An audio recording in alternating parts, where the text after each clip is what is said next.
Welcome back to Foxborough. Time now for our Sprint virtual coach question. And you can answer the question by using your PCS Vision phone from Sprint or logging on to foxsports.com. Today's question, which will be the last undefeated team in the NFL?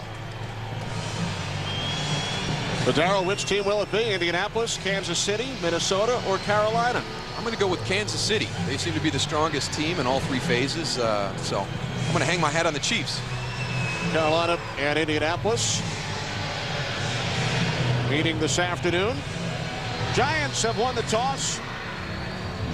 Adam Vinatieri will get things started. Ryan Mitchell and Delvin Joyce back deep for the Giants. Mitchell, the NFL's all-time leading kickoff returner. Patriots 3-2, Giants 2-2, and we are underway. Kickoff taken by Mitchell at the 3-yard line. And the former Redskin and Eagle takes it out to the 26-yard return. Matt Chatham made the stop on special teams for New England.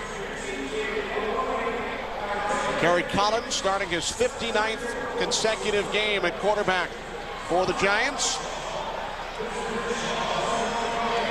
Giants have beaten the Rams and the Redskins, lost to the Cowboys and the Dolphins. Tiki Barber in the backfield. Jeremy Shockey lined up in the slot. On 1st and 10, pass deflected and intercepted on the first play from scrimmage by Tyrone Poole. Former teammate of Kerry Collins with the Carolina Panthers. His 11th career interception after the pass was deflected at the line by Richard Seymour. That's the risk you run when you throw the quick passing game. The defensive linemen in the NFL have become so good recognizing that and getting their hands up in the throwing lane. The ball deflects off of Richard Seymour, and Tyrone Poole is able to make the play on the ball.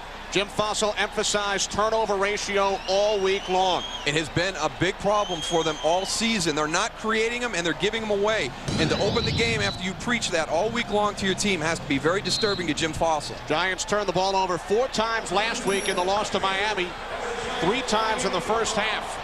They are now -4 for the season. Patriots begin from the Giants 28. A handoff to Michael Cloud getting the start in the absence of Antoine Smith. Mike Barrow made the tackle after a gain of just 1. Cloud making his first start as a Patriot, gained 73 yards last week in the win over Tennessee. Tom Brady, Super Bowl MVP 2 seasons ago, led the league with 28 touchdown passes last year. Woody now at left guard.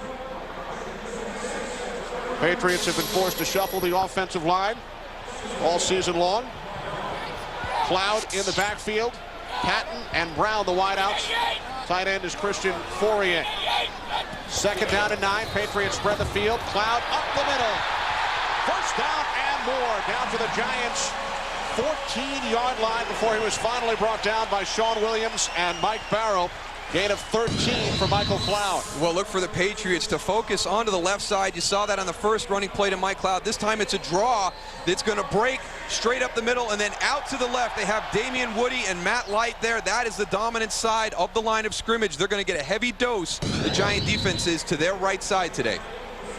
Cloud, the all-time leading rusher at Boston College. Spent his first 4 seasons in Kansas City from the 14. And Brady's pass is short, intended for the rookie out of Texas A&M, Bethel Johnson. Bethel Johnson, a guy who's really grabbed Bill Belichick's eye on special teams, now getting an opportunity to get into the mix offensively as a wide receiver also. So he has the speed and the big play ability. And now in this area of the field, the tight end has become the focal point in the red zone. They've got Christian Fourier. It'll be interesting to see if that's a guy that Tom Brady will try and get the ball to in these situations. 3 wide receiver set. 2nd and 10 from the 14. Penalty marker. This is Cloud inside the 5 down to the 3-yard line, but there is a flag. Cloud gained 11 on the play, but it's coming back, says referee Bill Carollo. We've got a holding call, which is going to drive Bill Belichick crazy, because on a screen pass, there's no reason for a holding. 63, offense, 10-yard penalty. Second down. Joe Andruzzi, New York native from Staten Island, the Patriots right guard. You want to invite the rusher up the field, and then you get the opportunity to release and get into the screen. So no reason for Joe Andruzzi to be holding in that situation, because you want to entice the defensive line, make them think that they're going to get pressure on the quarterback, and then slip out into the screen. 10-yard penalty, setting the Patriots back at the 24-yard line. Giants won the toss, and on the first play from scrimmage, Kerry Collins intercepted by Tyrone Poole. Brady on 2nd and 20, looking to set up the screen again. Incomplete, intended for Cloud. Well, you got to slow him down a little bit. That time they kind of turned Keith Hamilton free. Mike Cloud had to give him a bump before he released into the screen. That slowed him down without the opportunity to get in any type of a rhythm. And the reason you're seeing the screen passes now, here's Keith Hamilton. You'll watch him as he comes up. He's going to come clean. Mike Cloud is going to be forced to give him a bump before he releases. That throws off the timing of the screen. They're trying to take advantage of this aggressive New York defense. The screen was a big play for the Dolphins last week. 3rd down and 20. Brady out of the shotgun with time. And now he looks for the tight end, Fourier, who could not hold on. And there's a missed opportunity early on for the New England Patriots, and it's penalties in the red zone, and that's what has bothered Bill Belichick. When he looks at the inconsistency of his football team up until this point, a lot of it are things that are within their control, and penalties is one of the big things. Last week, the same situation as Jim Fossil talked to his team about not having penalties, and they started the game with a penalty last week, just as the Giants started the game with a turnover after they were talked about it all week by Jim Fossil. Adam Vinatieri missed 2 field goals last week. Very uncharacteristic. This a 42-yard attempt. And it is wide to the left. Vinatieri, Super Bowl hero 2 years ago, has missed 4 out of his last 5 attempts. Fox NFL Sunday is brought to you by Southwest Airlines. Friendly nonstop service all across the country. Southwest Airlines, a symbol of freedom. Back in Foxborough, Giants turn the ball over. Patriots then miss a 42-yard field goal. Giants get the ball back on their own 32-yard line. Very fortunate for the Giants. I mean, you have all that negative happen to you in the beginning of the game, and that's one of the things that Tiki Barber addressed when he was outspoken this week, and we'll get back to that a little bit more right after this play. Giants have 2 tight ends in the game, Jeremy Shockey and Marcellus Rivers. 1st and 10 from their own 32-yard line. And Collins complete to Amani Toomer. And you talked about Toomer in the open, Darrell. Gain of 10 on the play. And they come back to the same play that they ran in the first play of the game with an interception. But Tiki Barber, when he talked about the team underachieving, one of the things that he felt they lacked was game toughness. And I asked him about that, and he said the definition of that is being able to take advantage of opportunities during the game and capitalizing on mistakes. And the Giants did that. The defense comes out. They overcome the adversity of that opening drive. Now it's the offense's turn, and we'll see if they've increased that game toughness that he wanted to see him have. Tiki lost the football.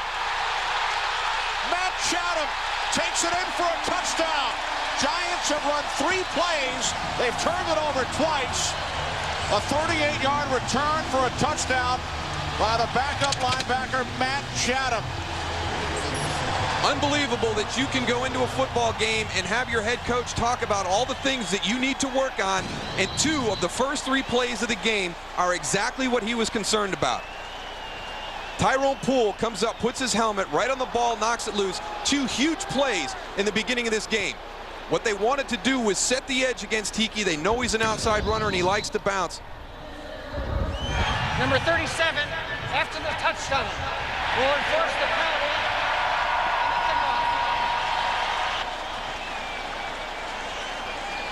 penalty. Rodney Harrison of the Patriots called for unnecessary roughness following the touchdown.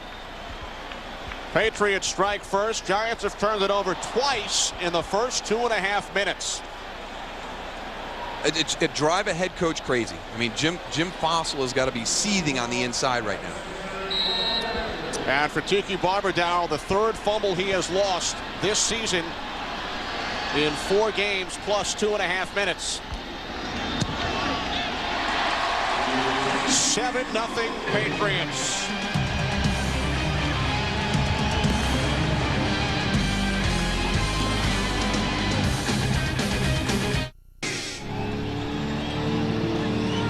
New England Patriots +7 in their 3 wins. Today +2. Giants have turned it over twice in 3 plays. After Jim Fossil all week long emphasized turnover ratio as the #1 point to his club this week. And let's see about the game toughness that Tiki Barber talked about, and him being the guy responsible for that turnover.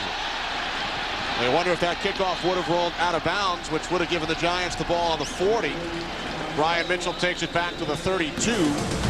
Don Davis brought him down. Not a good start for the Giants.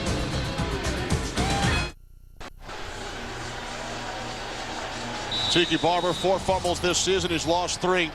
Darryl, what does it do to a huddle when a team turns the ball over twice so early? Well, the good thing is it's early in the football game. The one cost you a touchdown. Your defense came out and made a stand and didn't allow any points to be scored, but it's in the back of their heads right now. Something they were talked to about all week, and it's raised its head again in the early part of the game. Well, this is the Giants' 4th play from scrimmage, and Collins' pass is caught by Jeremy Shockey for a gain of 6. Out to the 38-yard line. Well, after the touchdown on that fumble recovery, you're going to see Bill Belichick taking notes. What he does during the course of the game is he's tracking the flow and the things that the players are doing wrong. When Rodney Harrison committed that penalty after the touchdown, he's going to get that note. He's going to address his team at halftime about the things he is unhappy with as the game has progressed. And he took very copious notes last week during the win over Tennessee. Almost had to find another piece of paper for the amount of penalties they had. Penalty markers on 2nd and 4.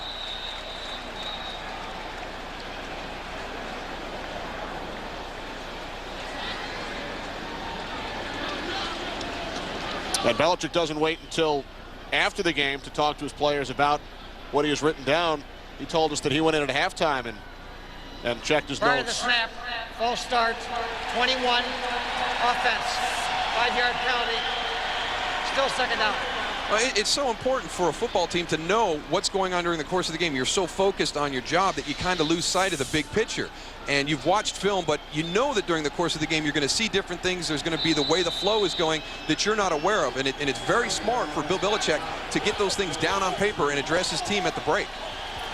2nd down and 9 following the penalty. Collins' pass is caught by Marcellus Rivers.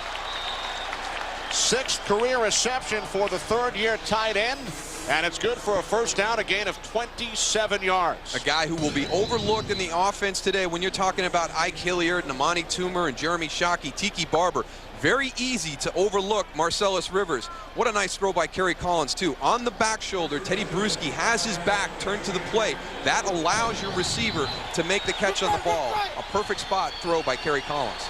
Giants in Patriots territory for the first time from the New England 40. Collins complete to Barber. Met immediately by Matt Chatham. After a gain of 4, Chatham with the Patriots touchdown. We check in for the first time with James Brown. Hey, Kenny Albert, here's a guy Darryl will know won't be overlooked. Eagles attempting an onside kick on the opening kickoff.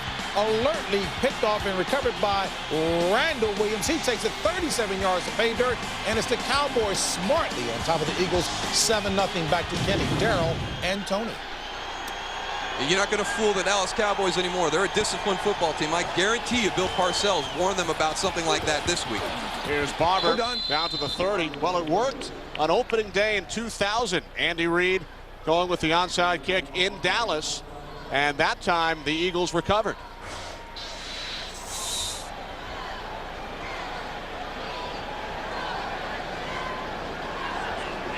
This game is off to a very sloppy start with the turnovers and the penalties. Neither team really being able to get in any type of rhythm up until this point. Bill Carollo calling for the change. Bill Belichick in his Patriots rain gear.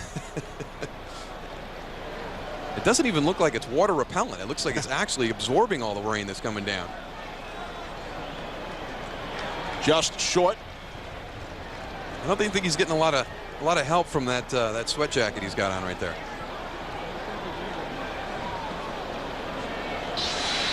Bill Belichick, of course, a very familiar sight to Giants fans. Spent 12 years with the Giants. First as special teams coach, then linebackers coach. Took over as defensive coordinator during the Giants championship seasons. They won 2 Super Bowls with Belichick running the defense. He's faced the Giants twice as a head coach with Cleveland, lost both times. The Giants didn't have the weapons they have right now offensively that he faced at that time. Nope. 3rd and inches. And Tiki Barber spins, picks up the first down. Down to the 26, gain of 5. Tiki Barber has got 2 hands on the ball when he is going through the contact zone. He's already put that one on the ground. And what that's going to do, it's in the back of his head. He's not going to be the same runner until he regains his confidence that he has got that ball secure. You see him right there. Both hands on that football right there. There's no way that thing's coming loose this time. So a new set of downs for the Giants. From the Patriots 26. Collins lobbing one up for Shockey, who makes the catch. Jeremy Shockey, 11 receptions last week against Miami. A 23-yard pass play, setting up 1st and goal. Jeremy Shockey last week having statistics that were equal to what he'd done the 3 previous games. And here's another guy that it's important to get into the flow of the game early. You saw his reaction after the catch. He's kind of the emotional spark plug for this Giant offense. The more you get him involved in the game plan, get some balls thrown his way, he's going to continue to impress during the course of the game. The tight ends, Rivers and Shockey, have been the deep threats, combining for 50 yards. Nowhere to go for Tiki Barber. Teddy Bruschi, the first Patriot to reach Barber. 2nd and goal from the 4 coming up. Well, right now we're seeing an example of the mental toughness that Tiki Barber wanted to see his team show during the course of the game. They'd start off just as poorly as you possibly could with the turnovers. Now they've put together a nice drive right here, an opportunity to put themselves right back into this football game, and that will go a long way for the mentality and the mindset of this team. Kerry Collins, Darryl, 5 for 5 since the interception. Shockey in the slot. 2nd and goal. Collins to the end zone looking for Toomer. And he was out of bounds.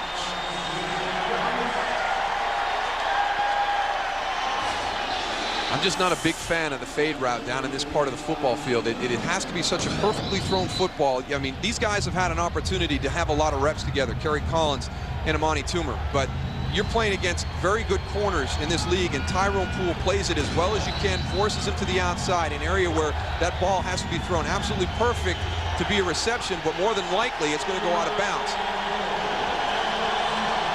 Now 3rd and goal from the 4-yard line. Collins rolling right, throws. Slipping in the end zone, Tiki Barber. Rain still coming down. And the Giants will send out the field goal unit. Well, the Giants, a real well-designed play. They go empty, but they move the pocket out to the right, anticipating the pressure up the middle.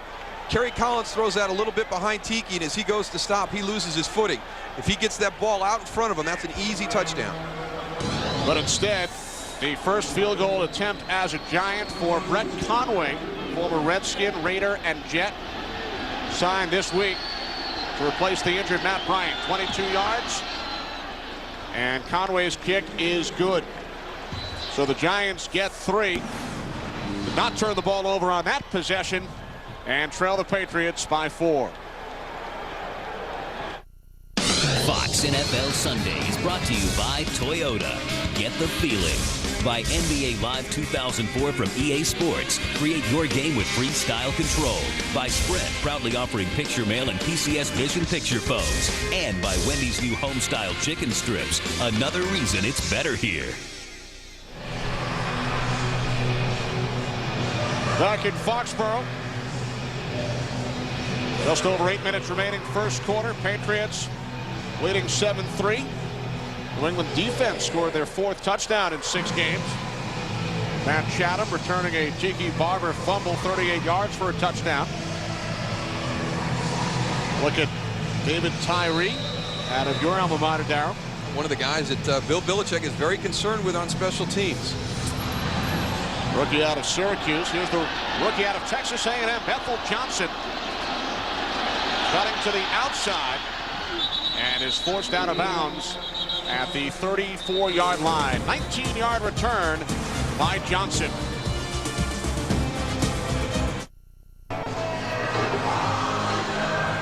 Welcome back. Some raindrops on the lens. Patriots on top, 7-3. Well, baseball's postseason continues at 4 Eastern, 1 Pacific on Fox. Game 5 of the NLCS, the Cubs and the Marlins, followed by Game 4 of the American League Championship Series, the Yankees and the Red Sox. Sports' biggest month of the year continues today, only on Fox. Patriots start from their own 34-yard line. 3 wide receivers. Patton in motion, takes the handoff from Brady. And the former Giant David Patton gains 4 out to the 38-yard line as we check in for the first time with Tony Saragusa. Tony? I thought maybe you guys forgot about me down here. It's raining, it's cold, it's an awesome game though, and the weather's getting better. A little slippery out here, as you can see. Tiki Barber slipping in the end zone. He has the right shoes on. I'm not going to be one of those guys that shows you the shoes. Everybody knows what a cleat looks like. But I'll tell you what, who I was really impressed with the Giants offensive line. They're doing a great job of communicating on the offensive line, pointing out who they have. I think all the confusion about who they have is pretty much in the bag. But back to you guys, and I'll let you know if it's the weather gets any worse down here. All right, Tony, 2nd down and 6. Everybody out for the Patriots. And Brady's pass is dropped by Bethel Johnson. 3rd and 6 coming up. Huge day, Darrell, of course, in the New England area. Just 21 miles from Gillette Stadium, Fenway Park. Game 4 tonight. Yeah, I don't know if there's a better place to be this weekend. We had a great game yesterday. We've got the football game this afternoon, another baseball game tonight. So just a great time to be in this area of the country. Controversy on the field in Game 3 yesterday. Controversy out in the Yankee bullpen. What will happen tonight? 3rd down and 6. Patriots have to get to the 44 for a first down. Brady slips a bit, and then his pass is caught for a first down by Troy Brown. Penalty marker as Brown got out to the 48-yard line. Looks like it's coming back. Troy Brown not very happy about how many times he was throwing the ball over the last couple of weeks. Well, when you have the type of seasons that Troy has had, you're going to get some Pass double interference, coverage. 81, offense. 10-yard penalty, replay 3rd down. Bethel Johnson out here is the guy who gets called for the offensive pass interference. Using a little shove to get some separation. That's a pretty touchy call right there. That'll happen on every snap in the NFL. But yeah, I mean, Troy's just got to adjust to what's going on. This is not an offense that's designed to get the ball to a specific individual. The ball will go where the coverage will dictate it to. The bottom line for Bill Belichick is winning football games, not giving guys statistics. Troy Brown, 18 receptions over the first 5 games. We're down in 16. Brady complete. Oh, he dropped it. Looked like Patton made the catch, but then lost the handle. 3rd Patriots drop so far today. And what they're trying to do, they're trying to attack the underneath coverage of the New York Giants. That is the area that they have struggled in during the course of the season. They find themselves last in the NFL defending the pass, but it's not a lot of deep vertical routes down the field. They have missed tackles. They have hit receivers on underneath routes that are crossing, clearing out areas, and that's where the big plays are coming against that Giant pass defense. Ken Walter's first punt of the day. Brian Mitchell moving to his left, and he spins as he fields it out to 25. Brings it back out to the 30. Well, we mentioned the controversy in the Yankee bullpen at Fenway Park yesterday, and for more, we check in with Chris Myers. Kenny, Darrell, on a rainy, subdued day in Boston as we get ready for Game 4, police are continuing their investigation into the bullpen altercation involving Jeff Nelson, Kareem Garcia, and a groundskeeper for the Crew. Major League Baseball is also conducting its own investigation. No telling how this will unfold tonight in Game 4. You'll see it on Fox. Back to you guys at the game. All right, thanks, Chris. Chris in need of some of Bill Belichick's rain gear. Well, hopefully the players on the Yankees and the Red Sox realize what is at stake, and all this stuff gets behind them as quickly as possible. I think what we've lost sight of is that was a great baseball game last night. There were some incidents that happened during the course of the game, but let's put that to rest. Let's go out and play some more good baseball this evening. Wild scene involving Pedro Martinez, Don Zimmer, Yankees bench coach, Tiki Barber, Up the middle, gains just one. Roman Pfeiffer in on the tackle. Well, one of the things that's kind of contradictory to what Jim Fossil wanted to do, he wanted to come out and start slow with his offensive line and get them into a rhythm. I think they're beyond that point. They've got a couple of young guys in there with Wayne Lucier and David Deal, but I think that the offensive line is a much better group than even the Giants think. I mean, there's no reason to ease these guys into the game, and you heard Tony talk about it. You know, they're doing a great job adjusting to all these fronts that the Patriots are throwing at them. They've allowed only 6 sacks. Collins to Barber. And Tiki stretches out to the 40, brought down about a yard shy of the marker by Ty Law after a gain of 8. Giants with a lot of shuffling on that offensive line. You mentioned Wayne Lucier, the center, grew up in New Hampshire. There is a vicious rumor out there about Mr. Lucier. Something about a tattoo on his shoulder. The old Patriot logo. Grew up a fan of all of the New England teams, including the Patriots. I guarantee he had a Band-Aid this week, and everybody wanted to know what happened, Wayne? Why did you get that big Band-Aid on? On 3rd and 1, Tiki forced back, looks to spin to the outside, and then is brought down by Rodney Harrison. Loss of 4 on the play. That play is a result of the fumble earlier in the game by Tiki Barber. This is not Tiki Barber's style of running naturally. He is thinking about that fumble. He's got 2 hands on the ball. There's no urgency to get to the hole. This is a short yardage run. You have got to get in there 100 miles an hour. He has got to get that early fumble out of his head, or he's not going to have the production that they need for him for this offense to open up and start firing on all cylinders. So is he holding the ball differently than he has in the past? Well, he's got 2 hands on it, and that affects his running style. It's in the back of his head right now. You saw the stat. He's had 4, lost 3 this year already. The last thing he wants to do is put another one on the ground and put his defense in bad field position. Bad plays happen during the course of the game. You got to get it out of your head and play the same way every down. 39-yard punt by Fiegels. So the Patriots will begin from their own 25-yard line. Next week, it's a Fox NFL Sunday doubleheader, beginning with America's #1 pregame show. Eagles look to get back among the NFC's elite. They take on the Giants. Some of you will see the Redskins and the Bills, plus other regional action. Coverage begins at noon Eastern, 9 a.m. Pacific on Fox. From the 25, off the play fake. Brady incomplete. He is now 0 for 6, including 3 drops. And that's the thing that happens. You start having those drops. Neither one of these teams right now has confidence in what they're doing offensively. The Giants had the one good drive, but we're seeing some of their key guys playing a little bit hesitant. Tom Brady is out of rhythm here this afternoon. Patriots had a big day offensively last Sunday. They scored 38 points in their win over the Titans. But Darryl, today, they've run 10 plays. They have minus 2 yards of offense. Yet they lead 7-3. Thanks to their defense. Here's Michael Cloud, penalty markers, as Cloud gains 4 out to the 29.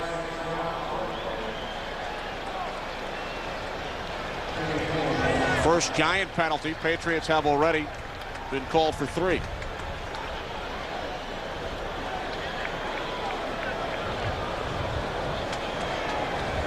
Offside, defense, 75, 5-yard penalty, replay, 2nd down. 2 of the more penalized teams in the NFL. And that's another thing that, the coaches work on. They'll talk to the players about. Yeah, during the course of the game, there's some things that just happen. It's part of an aggressive style of play, but the pre-snap things like we had right there, the stupid penalties, those are the things that make coaches crazy. 2nd down and 5 following the penalty. The handoff to Cloud. And Cloud down at the 33-yard line. Gains 3, 2 yards shy of a 1st down. Brought down by Michael Barrow. Everybody we spoke to with the Giants, Tiki Barber, Kerry Collins, Michael Strahan, said Barrow's speech after practice yesterday was the best speech they have ever heard. And it applied to everybody. It wasn't just directed at the players. It covered all areas, all the problems that were there for that football team. He addressed, and everybody could look at themselves after he spoke and what can I do more? What can I do better to help this team get to where we're supposed to be? Here's Cloud on 3rd and 2, and he stopped shy of a 1st down. So the Patriots will punt. We check in once again with James Brown in Los Angeles. All right, Kenny, take a look at Peyton Manning and Marvin Harrison. The 1-2 combination, outstanding indeed. This 33-yard strike there to Marvin Harrison set up a 1-yard touchdown run by James Monroe. And earlier, Harrison became the Colts' all-time receiving yards leader, passing Raymond Berry. It's 7-3 Colts over Carolina. Back to Kenny, Darrell, and hey, get Tony a raincoat, fellas. All right, JB and Darrell, Marvin Harrison also out of your alma mater. Yeah, I might have to change my alma mater after the way they played yesterday, though. 51-7 to Virginia Wow. Tech. A couple of long returns on special teams by the Hokies. Got a fake. And a flag.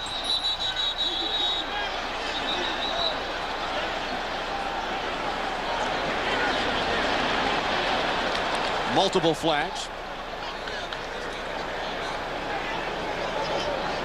Prior to the snap, false start, 66, offense, 5-yard penalty, still 4th down. Penalty called on the long snapper, Lonnie Paxton of Snow Angel fame in the playoffs 2 years ago. I thought the center couldn't be offsides. Was he playing center on that? Did he tweak the ball a little bit trying to draw him offsides? Must have been trying to lure the defense by popping his head up quick or flinching the football. Wait. I don't know why he'd want to do that on the fake, though. And now Walter back at his own 15-yard line.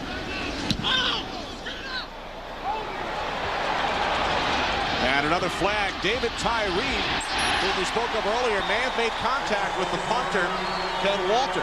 No, I think we're going to have holding on Larry Centers, who was trying to block David Tyree. Tyree was in the face of the punter. And the penalty is against New England. All these penalties, neither team able to establish any type of rhythm on the offensive side of the ball.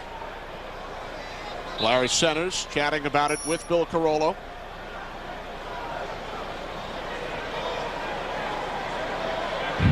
Holding, 31, offense, prior to the kick, 10-yard penalty, replay 4th down. So the Patriots will try for a 3rd time. Larry Centers is going to be out here blocking against David Tyree. He gives him the upfield move and then breaks hard inside. That's a good penalty by Larry Centers, because if he doesn't hold him, David Tyree is going to block that kick. Now, there's a penalty that the coach will look at on Monday. He's not going to be happy with it, but it stops the punt from being blocked and changing the momentum of a game. So I'm sure Bill Belichick will be writing that one down, but maybe not as dark as some of these other penalties that they've had this half. Perhaps in pencil. He can erase it at some time. 5 New England penalties, end-over-end punt. And Mitchell lost it and then looked to bring it back in. Giants football at the 40-yard line. Well, Tiki Barber talked about the leaders on the football team stepping up and starting to play in a way that would lead by example. We've seen him put a ball on the ground. Brian Mitchell, I mean, I can't remember the last time I saw him misfield a punt. And, I mean, the weather is not nice this afternoon, but everybody's playing in it. They've got to adjust and start concentrating a little bit more. I mean, this is something you never see from Brian Mitchell.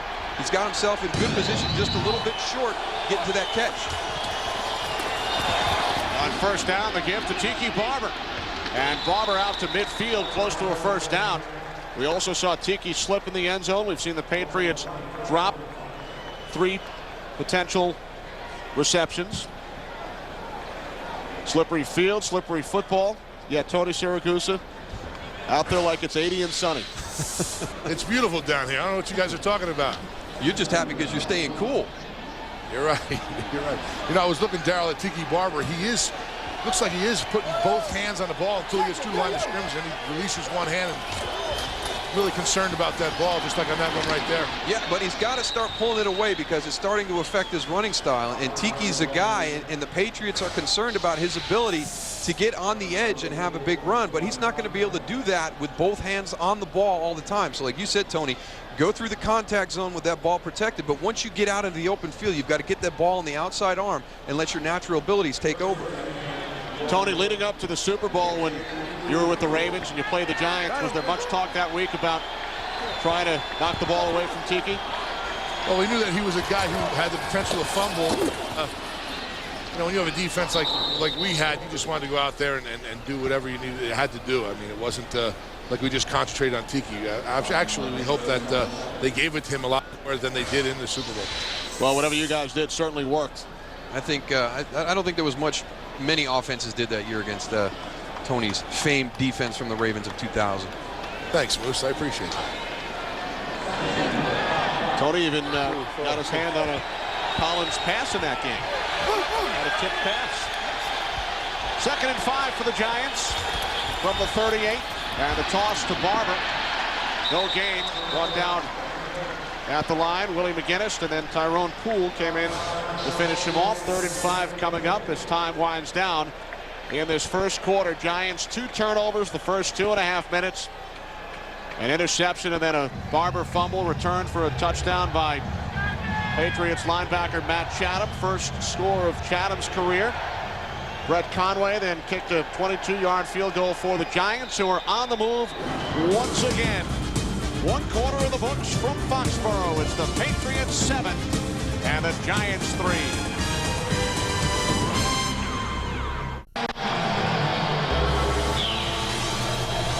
Back in Foxborough, week 6 in the NFL.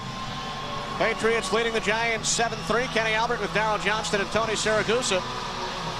Tom Brady 0 for 6 in the first quarter. Patriots only 22 yards of offense, yet they lead thanks to a pair of Giants turnovers.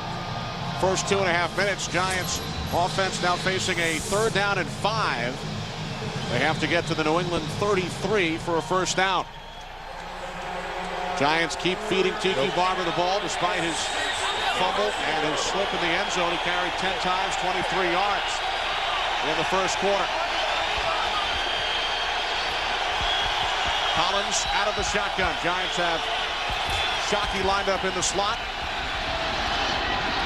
Collins pass incomplete as we check in once again with Tony. You know, I was watching this last play with Tiki Barber. He's not really hitting the holes like he used to. Tiki Barber gets in there. He was shuffling his feet earlier. You really can't see it right now, but he's holding that ball. The ball almost comes out one more time, as you can see right there. He's really struggling having to hold on to the ball. He has been very hesitant in his running style since that opening fumble, and now the passing game hits a bump in the road with a miscommunication between Amani Toomer and Kerry Collins. Jeff Fiegels looking to pin the Patriots deep, and he does, as the fair catch is called for by Troy Brown right around the 10-yard line. Fox NFL Sunday is brought to you by Chrysler Pacifica, well beyond the SUV. By Computer Associates, the software that manages e-business. By Visa, if you love the NFL, it's everywhere you want to be. And by Viagra. Ask your doctor if Viagra is right for you.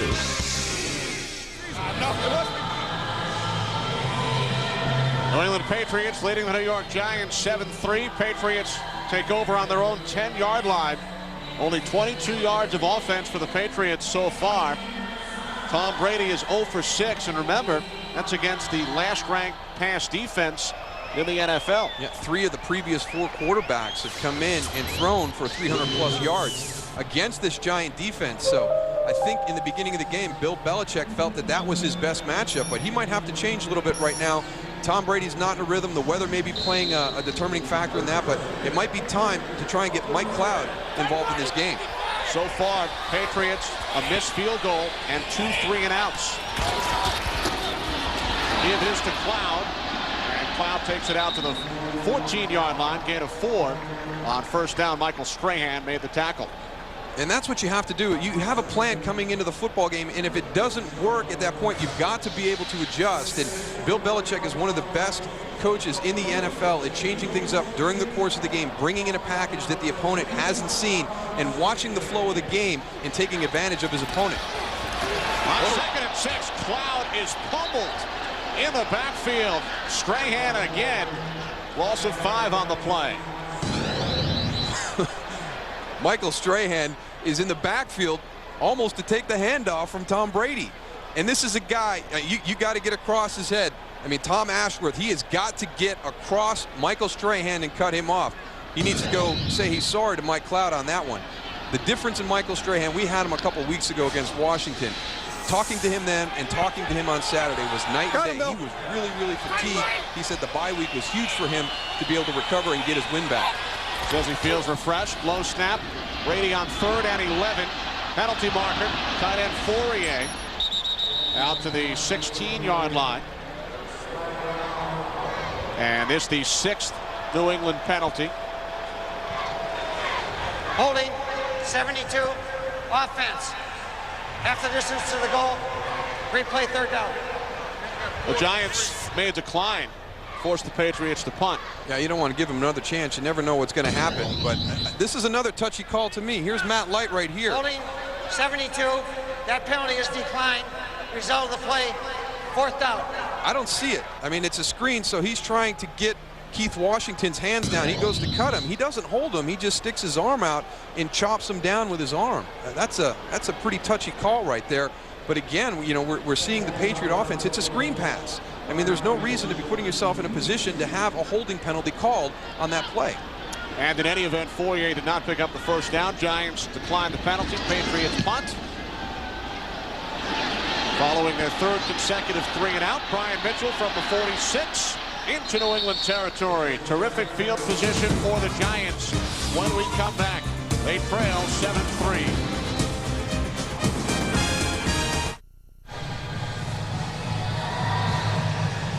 Back in Foxborough, Patriots leading the Giants 7-3. Good series for Michael Strahan. Just good to see him smiling. Last time we saw him, he was just worn out. Missed most of the preseason. Not practice much. Collins with loads of time, and the pass is caught by Barber. Takes it down to the 41-yard line for a gain of 8. Well, Darryl, Jim Fossil emphasized all week long in the newspapers. We talked to him yesterday. Turnovers, turnovers, turnovers. They turned it over twice in the first 3 minutes. But they've stayed in the game, and they've shown that game toughness that Tiki Barber questioned about this football team up until this point during the season. So they're doing a good job right now. This game is in the balance, waiting for somebody to take control. That's the next step for the New York Giants. Barber runs into the pile on 2nd and 2. And Tiki Barber told us the Giants had that game toughness back in 2000 when Jim Fossil made his guarantee. They went on a long winning streak and reached the Super Bowl. It seems like the Giants are a team that has to have adversity at some point, where it comes down to a critical juncture in the season for them to realize how important it is to start playing well. They've got too much talent right now. I mean, they need to learn how to become a front-running team. 3rd down and 2 from the 41. Intended for Ike Hilliard. Penalty marker. Rodney Harrison on the coverage. It's against New England.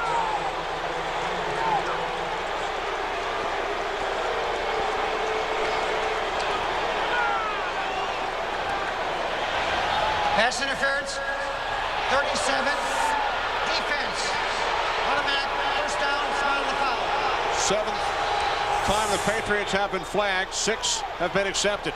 Well, that's a tough matchup for Rodney Harrison right there. He's a big physical safety. He'll struggle a little bit in coverage at times. Ike Hilliard, that's a matchup that the Giants have to go back to. They've got to figure out what they did in that set to create the matchup with Ike Hilliard one-on-one with Rodney Harrison. Hilliard, the Giants' leading receiver, does not have a catch yet today.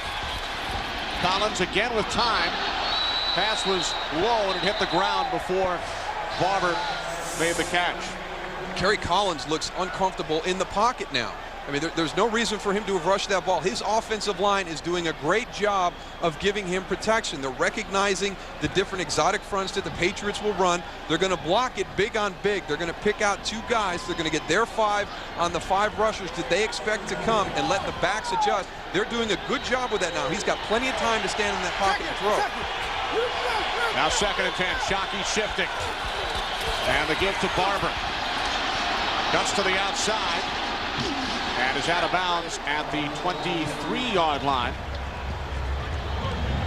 About 2 yards shy of the marker. Hey, Goose, Darryl talked about Collins looking a bit nervous in the pocket. When you studied tape on Collins, you played against him. What were some of the keys as far as trying to get his feet moving all over the place? Well, I'll tell you what, Darryl's absolutely right. There was no reason for him to be off balance when he threw that ball. That ball should have been a perfect ball. He had time to set his feet. His offensive line is doing a great job. As a matter of fact, the defensive line of the Patriots is really, you know, they're not moving around as much as they did earlier because they know they're not confusing the Giants' offensive line anymore. Collins looking on 3rd and 2. Incomplete, another flag. Intended for the tight end Marcellus Rivers. And this time it's holding Giants. We're seeing a lot of the guys slip out on the football field today, and I think what Tony's saying, that advantage goes to the offensive line. The defensive line can't get that big first step that they need to have to beat somebody off the ball in their pass rush. Holding. 62. Offense. 10-yard penalty. Replay 3rd down. Field very muddy, not only due to the rain, but there was a soccer game here late yesterday afternoon. Getting a little bit of double duty, but the offensive line of the Giants is you know, that was not a good call either. I mean, right now the officials have got to stop, put the flags in your pocket, let these guys play the game. Some of these calls are too touch. Let these guys play the game. 3rd and 12. Giants have to get to the 22 for a first down. Collins slipped a bit and then takes off, looking for the marker. He's going backwards. Taken down back at the 29 by Dan Klecko. 7 yards shy. And the Giants send out the field goal unit after Collins was tackled at the 29-yard line. All right, when you play against the Patriots, the one thing that everybody's worried about is that pressure package. But in that situation, the Patriots only rush 4. They drop everybody back in coverage. Kerry Collins has nowhere to go with the ball. Ty Law, who just did a great job fighting through an injury last week, he's going stride for stride with Amani Toomer. Here comes Teddy Bruschi in with a little bit of help. This will be a 47-yard attempt. New York.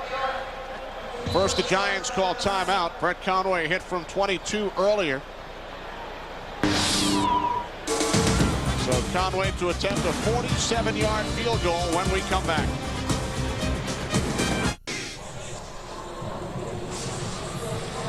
A couple plays ago, we had Wayne Lucier on the holding call. He's going to be your center right here.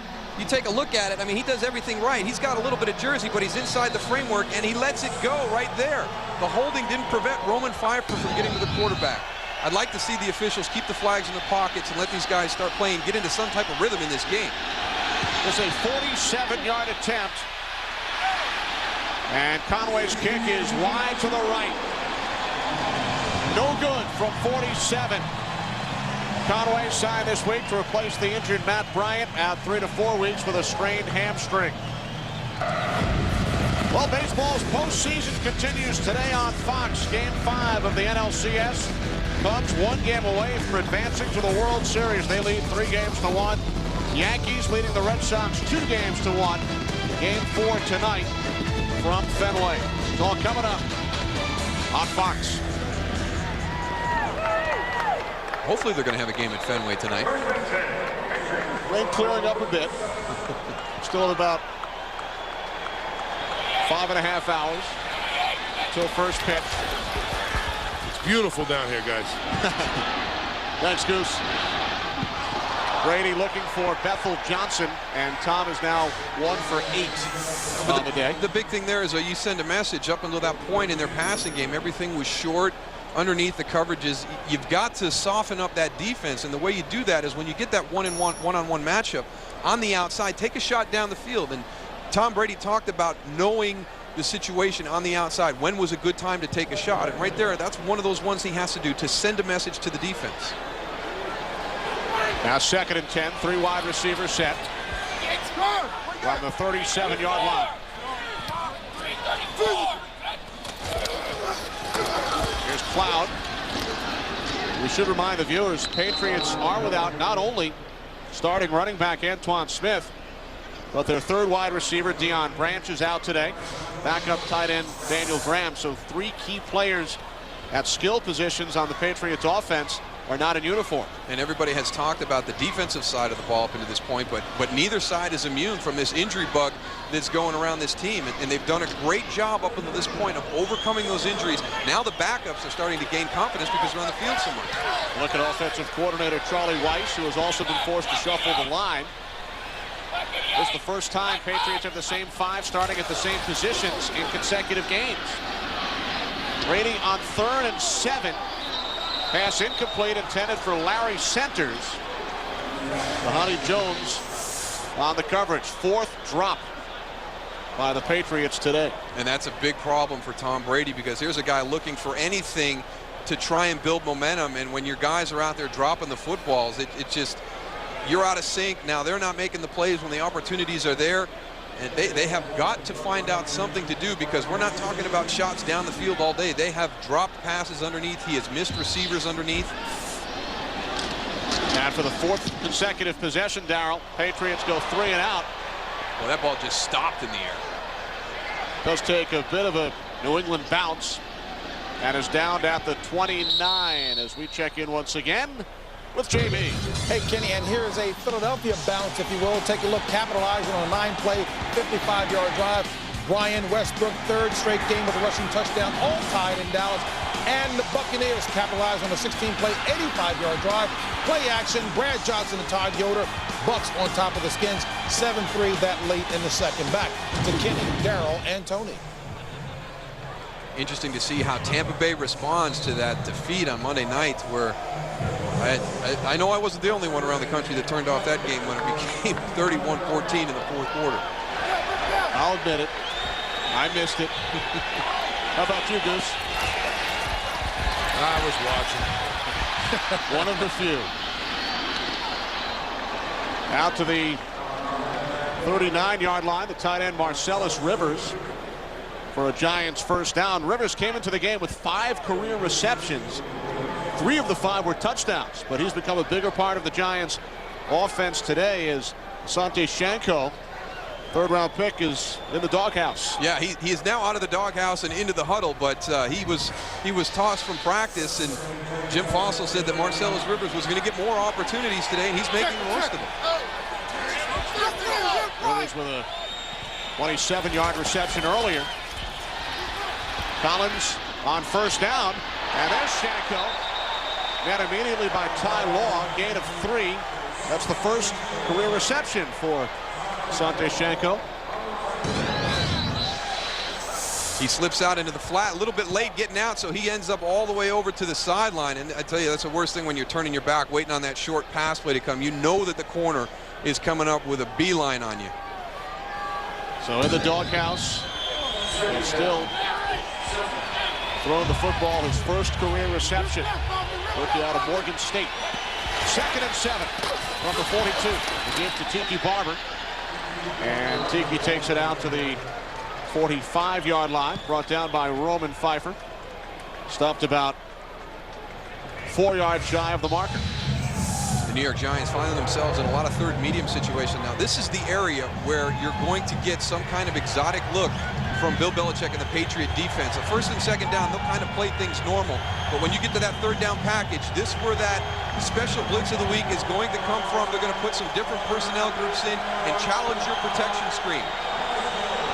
Look at defensive coordinator Romeo Cornell. 3rd down and 4.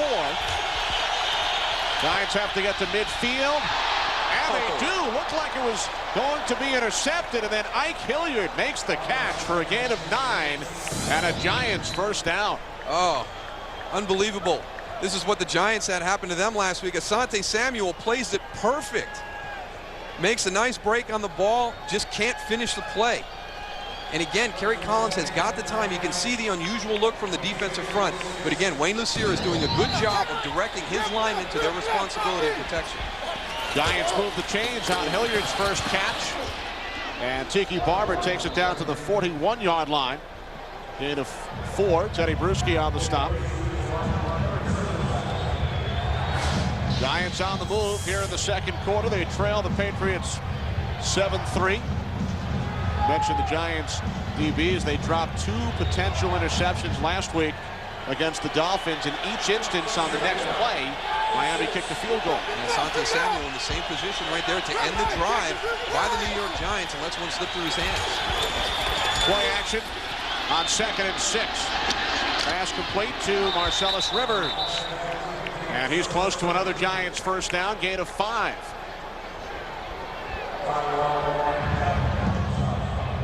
Six completions to the tight ends today. 3 to Rivers, 2 to Shockey, and 1 to Shanko. 6 of Collins' 11 completions. Well, he's throwing the ball underneath, and the Patriots, they're not going to let anybody get over the top on you. So for them to get a deep pass to Amani Toomer, to Ike Hilliard, that's going to be a big challenge. One thing this Patriot defense does not do is give up the big play. 3rd down and 1. Tiki Barber picks up the first down inside the Patriots' 35-yard line. So the Giants, after starting the game 1 for 5 on 3rd down attempts, have been successful on their last 2 on this drive.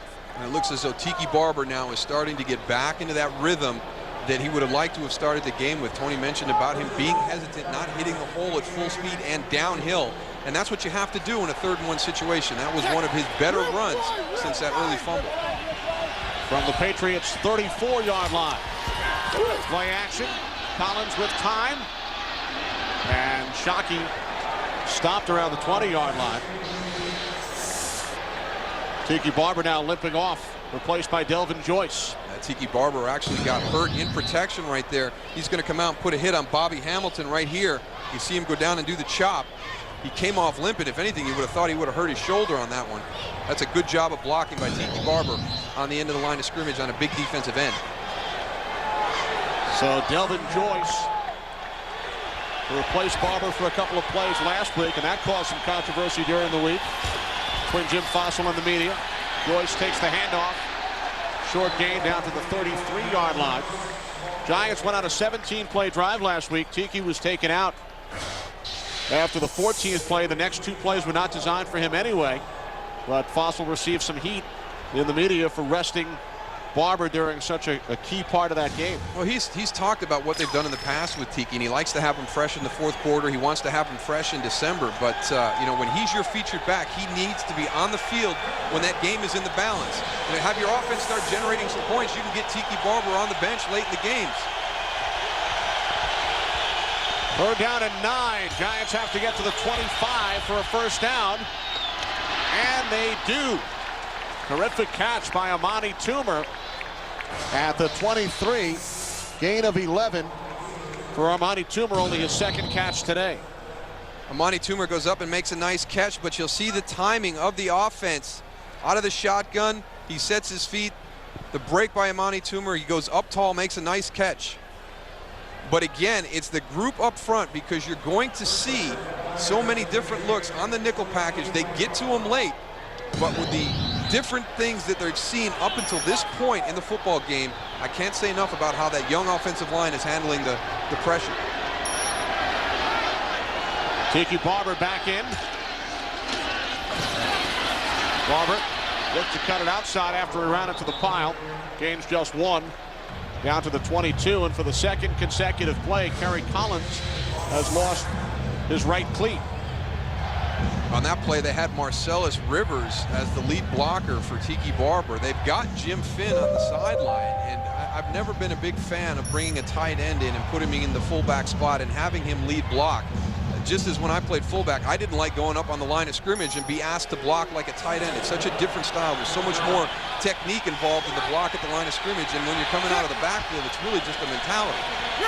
On occasion, we see a defensive player, as the Patriots did last week with Dan Klecko. Klecko, the lead blocker for New England last week on 2 one-yard touchdown runs. People don't understand how difficult it is to play the fullback position. I think they can just throw anybody in there. Can't they? No. I actually think Dan Klecko is a fullback who has become a defensive lineman. I mean, he did a great job in the goal line last week. At 275, 280 pounds, I mean, he's going to get under anybody's pads, and he's bringing a whole bunch to the party down there on the goal line. They must have found out he was an athlete and moved him right to defensive line. Yeah, hey, Goose, I was waiting for that. I wondered it took you that long to get in. Goose, we've seen the fridge. Warren Sapp, did you ever play fullback? No, but I lobbied a lot for it. I begged them every day to put me on short yardage. Brian Billick wouldn't do it. That's the team's first charge. Have to be very short with you in the backfield.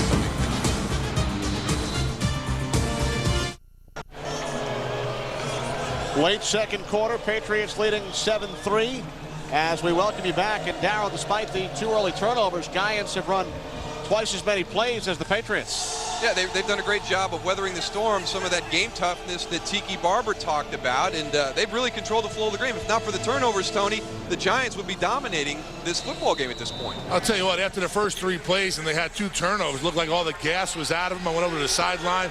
Everybody was like looking at like, what do we do? They've really come and found where they belong, and they're playing smash mouth football, old Giant football, and they're doing what they need to do to stay in this game. Giants now facing 3rd down and 9 as Collins was hit, picked off by Rodney Harrison. The 3rd Giants turnover. You know, these aren't Kerry's fault, these interceptions, and that's what he's got to realize. The first one was a deflection off a defensive lineman. This one, it's Richard Seymour getting in right there with the big push. Gets his elbow right as he releases the ball. The ball sails. Rodney Harrison makes the interception. So the interceptions to this point are not Kerry Collins' fault, and he's got to maintain his focus and concentration, not get out of his rhythm, not question anything that's coming in from the sideline. It was Richard Seymour who tipped Collins' first pass, intercepted by Tyrone Poole. And now Seymour with the pressure again, leading to the interception by the longtime Charger, Rodney Harrison. It's his 27th career pick. And right as we talk about the game toughness of the New York Giants, they come out and commit the critical turnover in that situation. Patriots have gone 3 and out on their last 4 possessions. Keith Hamilton makes the tackle on Larry Centers. Loss of 2 on the play. It's just the inconsistency that is hurting the Giants right now to this point in the season. They will play a football game, and they'll have 4 or 5 critical mistakes during the course of the game. They've already had those in the first half this afternoon. Now the Patriots, Darryl, have exactly 1 first down the entire first half. It was on a 13-yard run by Mike Cloud. Well, I can tell you, they're going to go into the locker room at the end of this half, and there's not going to be a lot of relaxed guys in that locker room, because Bill Belichick knows how fortunate he is to be leading this football game right now. They have not played well offensively, if not for some big plays by Richard Seymour and Tyrone Poole. This is a totally different football game at this time. And Darryl, coming up on our Visa Halftime Report, JB, Terry, Howie, and Jimmy with scores and highlights from around the National Football League on Week 6, plus the new and improved Fox Sports ticker. And if you look at the ticker, you will learn that Tom Brady is only 1 of 8 for 7 yards in this afternoon's game for the Patriots. 2nd down and 12. Brown in motion.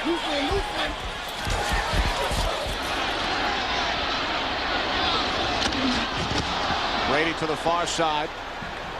Incomplete. David Gibbons was out of bounds. Ralph Brown on the coverage, setting up a 3rd down and 12. About that ball was in the air a long time. Plenty of time for Ralph Brown to get back in and make a play in the football.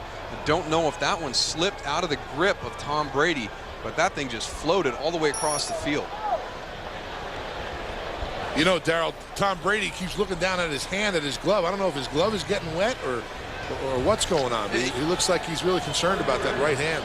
You don't see many quarterbacks wearing gloves in bad weather games. I think it really takes away from the feel that you have with the ball. So Tom's one of the few guys that I've seen that goes for the glove in the bad weather.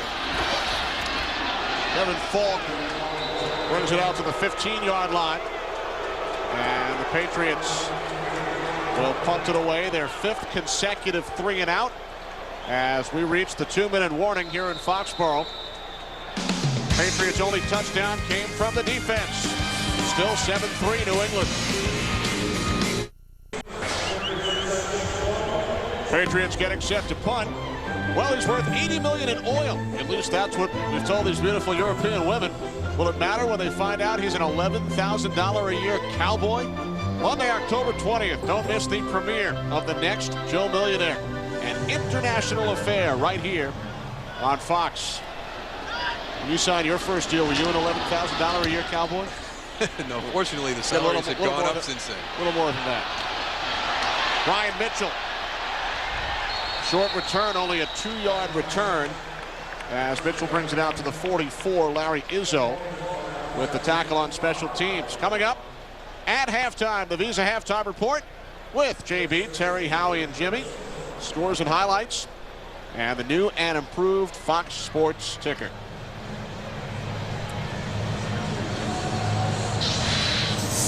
Giants trailing 7-3, but they have dominated in terms of total yards, time of possession. Giants have turned it over 3 times, however. Collins picked off twice. Tiki Barber fumbled. Tiki's fumble return for the game's only touchdown. Both teams have missed a field goal. The inside handoff to Barber. And he spins into Patriots territory, finally brought down at the 40-yard line by Eugene Wilson after a gain of 15. Yeah, he is back now. He has got that play from earlier in the game where he put the ball on the ground out of his mind. We've seen on the last couple of drives, he is running with much more confidence and with a freer style. Giants have 1 timeout remaining from the New England 40. Complete down at the 35-yard line to Jeremy Shockey. 2nd and 5, Giants in the hurry up. Good composure by Kerry Collins here. Plenty of time. No need to burn that timeout. No need to clock the ball. 4 receiver set. Tiki Barber down to the 33.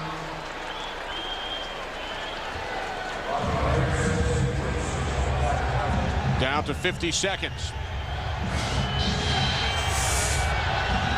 45 seconds. Hilliard and Toomer split to the right. Collins goes left to Shockey. Picks up a first down. 30 seconds. See Kerry Collins signaling for the clock now. They'll get the clock stopped on this play. But that's what a veteran quarterback brings to you. There's no sense of panic. They started this drive with 1:40 left. A lot of people are probably sitting at home wondering why aren't they calling a timeout, why are they clocking it, how come they'll not get to the line of scrimmage faster? But to have that veteran guy in there that knows how to run this phase of the game, they've got plenty of time. 23 seconds is a ton of time to run some plays. Shockey limping back into the huddle. He missed practice the other day with a sore right foot.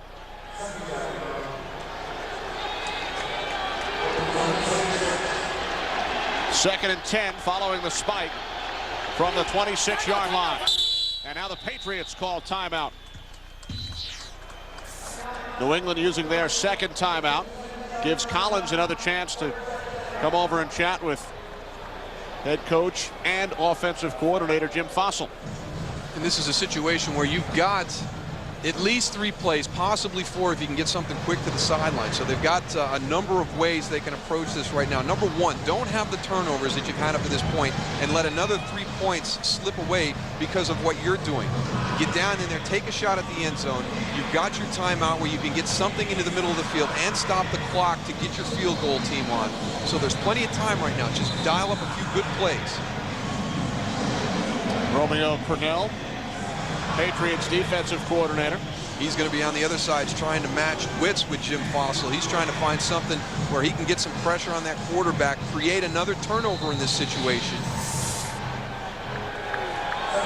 Giants have 1 timeout, 23 seconds remaining. Toomer and Hilliard split to the left. Tim Carter to the right. Tiki Barber the lone back. Out of the shotgun. Collins, intended for Carter. Incomplete. Tim Carter, second year out of Auburn, only 5 receptions this year, and they use Toomer and Hilliard as decoys on the other side. Well, it looks as though what the Giant offensive linemen are doing, they're looking for Roman Pfeiffer, number 95, and that's where they're going to turn their protection to. Roman's all the way out here on this side. As they turn, here comes the corner off the backside. They had nobody on that backside to pick up the corner. Kerry Collins, very fortunate to have had a quick pass call in that, or he's going to take a big hit from his blind side.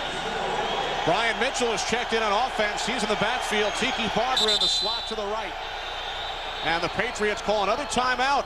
Perhaps confused by the Giants formation, sending out Brian Mitchell as the lone back and lining up Tiki Barber in the slot. Well, the Patriot defense really faced with the same situation that the Giant offense is. That defense knows that they're going to see some things that they haven't seen up until this point. They know that Jim Fossil will have some plays to take advantage of what he thinks the Patriots will do to take away their offense. And we've seen it over the last 2 snaps that something at the snap of the ball has confused the Patriots, whether it's coverage, whether their blitz package should be on or off, and they've had to burn some timeouts to make sure everybody knows what to do. Bill Belichick knows that Brian Mitchell is a quarterback in college, perhaps anticipating a trick play. Jim Fossil would do anything tricky in this situation, would he? We'll see. Giants now with no timeouts. 19 seconds remaining in the half. Well, check that. Giants have 1 timeout. The Patriots use their final timeout. And the Giants facing a 3rd and 10 from the 27. Mitchell and Barber in the backfield. 2 wide receivers. Collins hit as he throws. Penalty marker as well.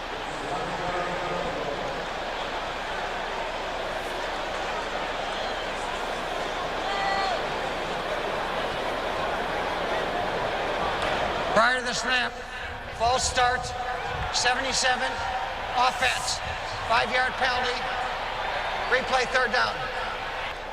Luke Pettigrew, the left tackle, the guilty Giant. Well, you're going to get pressure up into the middle here, but then also Tyrone Poole is going to come off of Jeremy Shockey. And what Bill Belichick likes to do is blitz from a coverage look. There was nobody behind Tyrone Poole to help him in coverage. So at pre-snap, when you look out there, there's only one guy. He can't come. He's got to stay in coverage. Those are the situations that Bill Belichick will bring his pressure. That's where the confusion comes with the offensive line and the protection, is because you start to overthink things. That penalty could be detrimental as far as a field goal is concerned, pushing the Giants back 5 yards. Collins on 3rd down, looking for Hilliard, and it's broken up at the last instant by Asante Samuel. Oh, what a nice play by Asante Samuel, because the underthrown long ball is the most difficult play to cover as a defensive back, because you've got your back turned to the ball. The wide receiver is looking back. He knows when to make the adjustment, and as soon as Ike Hilliard turns to make the play, watch Asante Samuel's eyes. He's looking at him. As soon as he turns back with him, and he gets his hand in there to deflect the ball away. Now, Brett Conway missed from 47 earlier. This is a 49-yard attempt with the wind. His career long is a 55-yard field goal. Conway from 49, short and to the right. Ball looked like it was a little bit waterlogged. Well, Matt Bryant pulled a hamstring towards the end of the first half. Last week, Giants signed Conway, and he's gone 1 for 3, hitting from 22, missing from 47 and 49 as the Giants' problems on special teams continue. Unbelievable, the things that they have faced in their special team units. You sign a long snapper, he goes on IR. You bring another kicker in to compete with your incumbent, he goes on IR. Then he tears his hamstring. You're bringing in another guy who's been out for a while. I mean, what else can go wrong? And that situation has left at least 6 points off the board for the Giants. Giants outgained the Patriots 198 yards to 30. Patriots had the ball for only 9 minutes in the first half, yet they lead the Giants by the score of 7-3. Patriots picked up only 1 first down, but they took advantage of one of the 3 Giants turnovers, scored their 4th defensive touchdown of the year, Jim And Fossil will go in, and he will talk to his team about the importance of securing the football. If they don't turn the ball over, this game is in their favor tremendously at this stage, at the halftime. Now he's going to go in and Chatham with the game's only touchdown. Giants 3 turnovers, 2 missed field goals, and they trail the Patriots by the score of 7-3. What will be in store in the second half? Patriots 3-2, Giants 2-2. New England with a 4-point lead. What will be in store in the second half? Patriots 3-2, Giants 2-2. New England with a 4-point lead. Back in rainy Foxborough as we get set for the second half. Will there be baseball tonight, Darryl? well, they're -1 ground crew, guys, so I don't know if they're going to be able to get it ready. Game 4 scheduled tonight at Fenway Park, 21 miles from Gillette Stadium. Check out the first half numbers. That's amazing. I mean, that is dominance. You know, Howie mentioned it at halftime. 200 yards to 30, 1 first down, but the 3 turnovers. They just kill you. It's the one stat that you can look at every week, and when you look at the turnover ratio or who won the turnover battle during the course of that game, it really cancels out some other productive things. Those ones in the first half generated by the New England Patriots. Richard Seymour with 2 deflections and Tyrone Poole, a big hit on the football. Tiki Barber puts it on the ground. Matt Chatham takes it back for the touchdown. There was the one where Richard Seymour got an arm on Kerry Collins just as he released the ball. Seymour involved in 2 of the 3. Poole involved in 2 of the 3 Giants turnovers. Brett Conway missed a pair of field goals in his Giants debut from 47 and 49 yards out. Did hit from 22. And Conway will kick off as we begin this second half.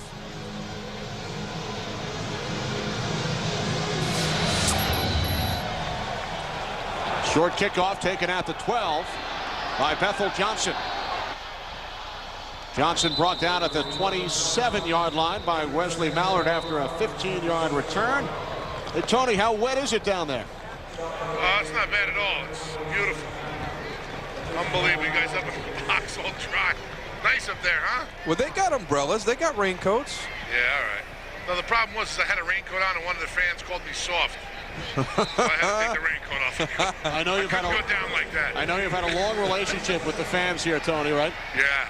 Especially, playing with the Colts and then with the Ravens. Soft is one thing I can't handle. A long, loving relationship. Kevin Falk. Falk out to the 37-yard line. 9 yards on only his second carry of the day. Mike Cloud got the bulk of the work in the first half. It's going to be important for one of these offenses to establish something early in this second half because the weather looks like it's not going to let up. This field is just going to continue to deteriorate as the game wears on. So if you're going to need some crucial plays in the fourth quarter, you're going to be in a little bit of trouble. They're in the sloppiest part of the field right now. Darryl, that was the second first down of the game picked up by the Patriots. Here's Falk again. Wrestled down at the 40. Kevin Falk in his 5th season out of LSU. As the Patriots are without their starting running back Antoine Smith, inactive today due to a shoulder injury. So Mike Cloud got the start following his strong performance last week. But Bill Belichick comes out in the second half along with Charlie Weiss with a heavy dose of Kevin Falk. Well, Tom Brady has struggled a little bit in the passing game, and not completely his fault with some critical drops by his receivers. Brady with only his 2nd completion of the game. And it's to the former Giant David Patton for a gain of 9. Patriots already have more first downs now in the second half than they had in the first. Well, David Patton does a great job on his release to get some separation. That allows Tom Brady a huge hole to get that ball fitted into him. He made that play on his release against Will Peterson at the line of scrimmage. Giants signed David Patton out of the Arena League 6 years ago. Developed into a starter for New England. Well, 2 first downs on this drive so far for the Pats from the 49. Penalty marker, Will Allen took down the intended receiver, David Givens.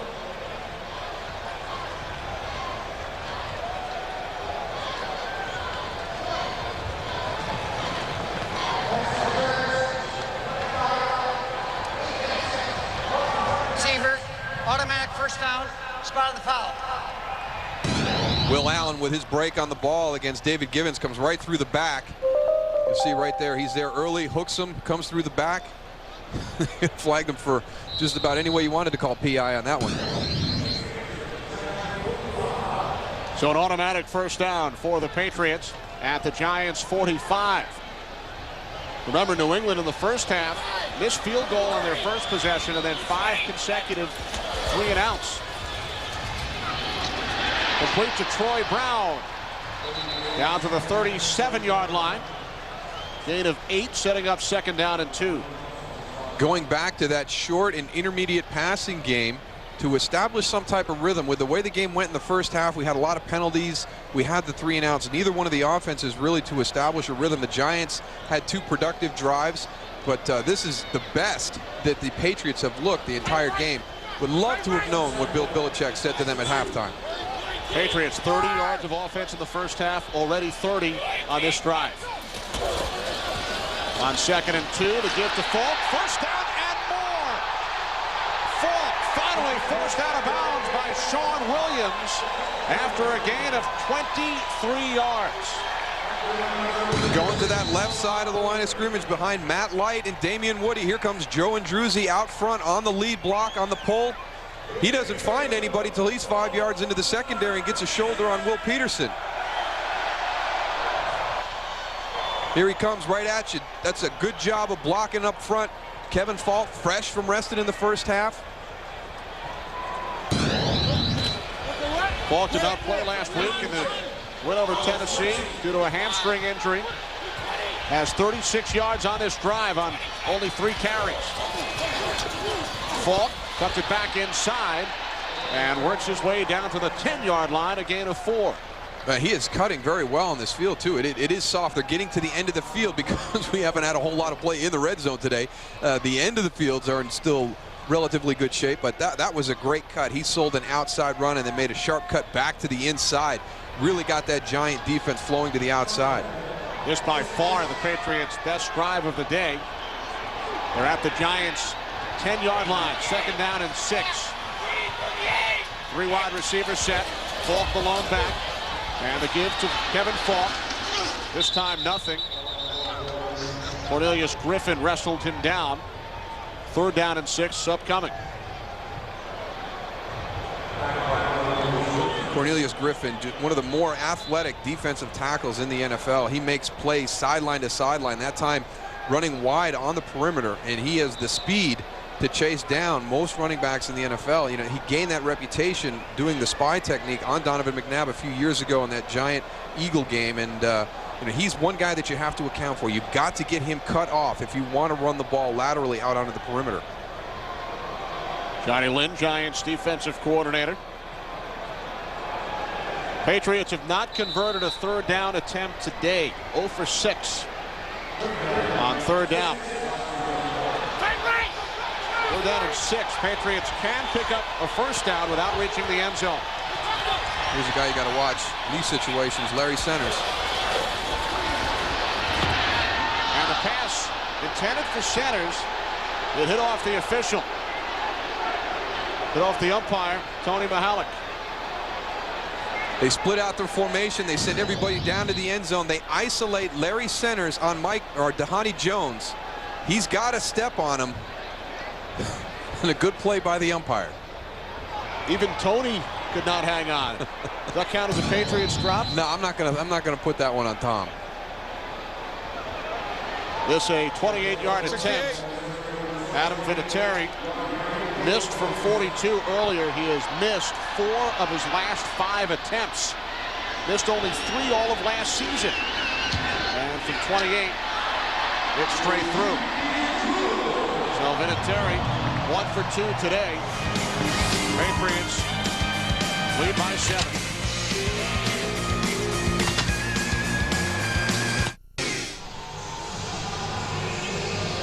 Patriots owner Robert Kraft, his team leading by a touchdown early in this third quarter from Foxborough. He's very proud of this stadium, and rightfully so. This is my first time here at Gillette Stadium, and it really is. You hear a lot of people say there's not a bad seat in the house, but the way that he turned the stadium in the corners, there really is not a bad seat in this entire stadium. Stadium located across the street from Patriots' former home.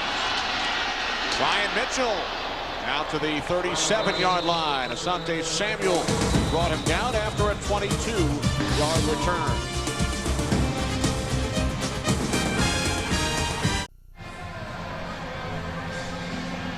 A look at the unique design here at Gillette Stadium.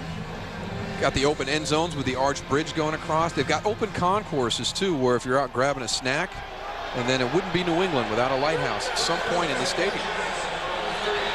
2001 Super Bowl champs. Giants start from the 38. Tiki Barber looks to turn the corner. And he is out of bounds at the 42 after a gain of 4. As we check in with James Brown in Los Angeles. Hey, Kenny, trailing 13-3 at the half. Carolina has added 2 touchdowns, one by Stephen Davis. This one from Drake Delhomme up top to Steve Smith. He takes it 52 yards for the score, and Carolina on top 17-13. Stephen Davis to the locker room. We'll have an update for you on that one a little later. But back to Kenny, Darrell, and Tony. Panthers looking to make it 5-0 under their head coach. The Giants' former defensive coordinator, John Fox, who was on the staff when the Giants went to the Super Bowl after the 2000 season. Pass complete to the fullback. They've gotten the fullback into the act, Darrell. Jim Finn. We're wondering why they were putting all those tight ends in the backfield in the first half. Look how clean his jersey is. You can tell he's just been itching to get out on the field. And a gain of 11. Kerry Collins can't find anybody downfield who's open, but again, it's the protection of the offensive line. He has the time to stand there, just checks it down to Jim Finn, gets lost by everybody else, makes some positive yards after the catch. That makes Darrell Johnston proud up here in the broadcast booth. First and 10, New England 47. Off the play fake, Collins slips and then throws low. Intended for Barber. Seen that a couple of times today. By the way, the Giants, who have had terrific starting field position all day long, on their last 3 drives, Darrell, they have gotten to within Patriots territory. They have been inside the New England 32-yard line on their last 3 possessions. But the result, 2 missed field goals and an interception. Missed opportunities. And the Giants, if you look at every football game they've played this year, they have had 1 bad half in every single game. And we'll see if that holds true today. They normally come out and play a very good half after that or proceeding. Barber bottled up, setting up 3rd down and long. Giants in their last 2 games have not scored in the 3rd or 4th quarters. They did score in overtime against Washington 2 games ago, but if you look at the 3rd and 4th quarters of their last 2 games, they have been shut out. No, they have the poor half in the last 2 games has been the second one. They had a commanding lead against the Redskins, came out, did not score any points in the second half that day. No points against the Dolphins last week. And here's an area where the advantage has now shifted. We see New England calling another timeout in this situation. So the New York Giants, everybody expected them to be confused by the Patriot defense. But up until this point, it's been the other way around.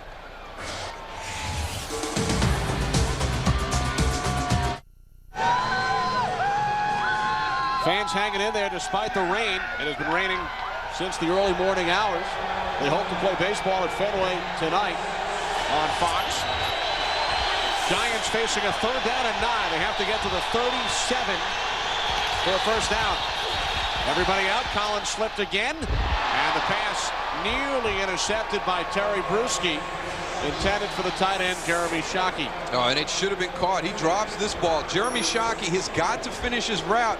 He can't start to cross the face of Teddy Bruschi and then adjust because the ball has already been turned loose by Kerry Collins. The Giants are very lucky if not to have had another interception right there.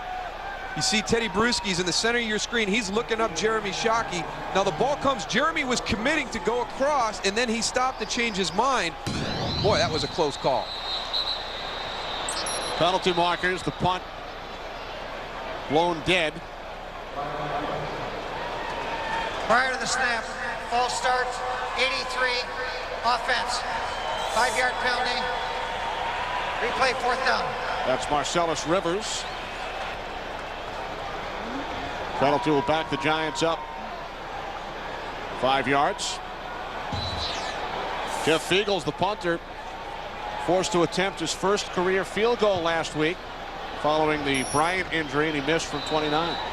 Just didn't realize he was on the right hash. It was actually a good kick, kicked it straight, but forgot to adjust his approach on the right hash. Fiegels, the 16-year veteran who began his career as a Patriot. Takes a Giants bounce. And the Patriots will start from their own 15-yard line when we return. Fox NFL Sunday is brought to you by Southwest Airlines. Friendly nonstop service all across the country. Southwest Airlines, a symbol of freedom. By Taco Bell, where you can spice up the night. By Budweiser, grab a cold fresh Budweiser, it's game time. And by Sprint, proudly offering picture mail and PCS Vision picture phones.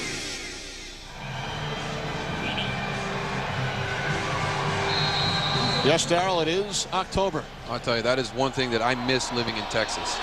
In Texas, they go from green to brown to on the ground.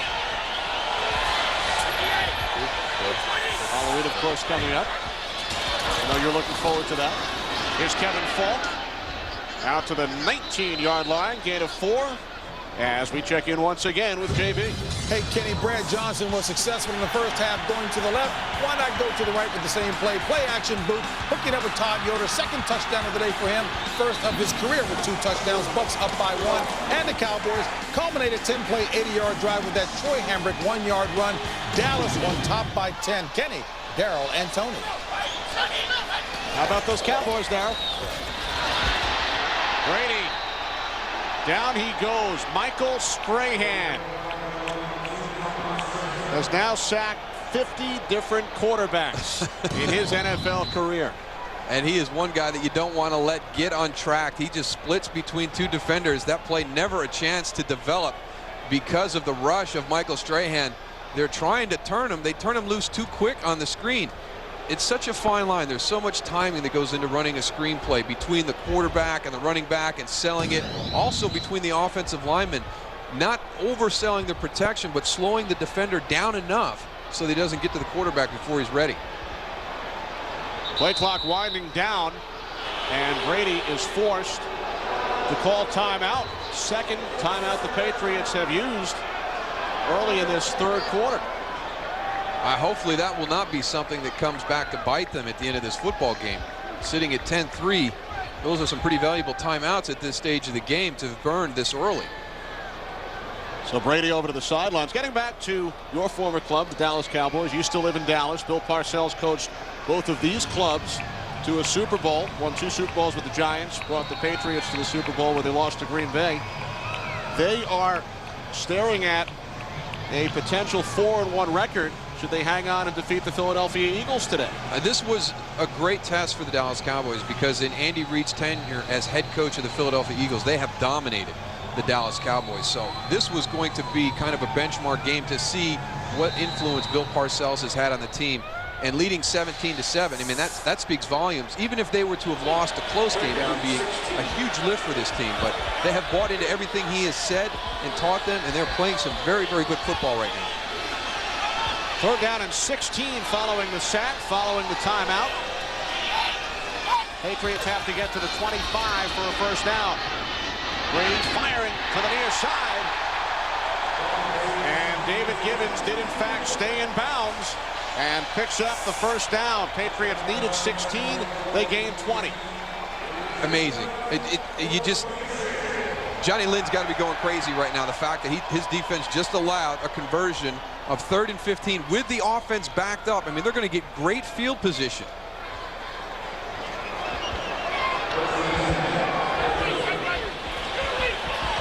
Well, first down out of the 30-yard line for Tom Brady. And the Patriots, who had been 0 for 7 on third down. Here's Kevin Falk.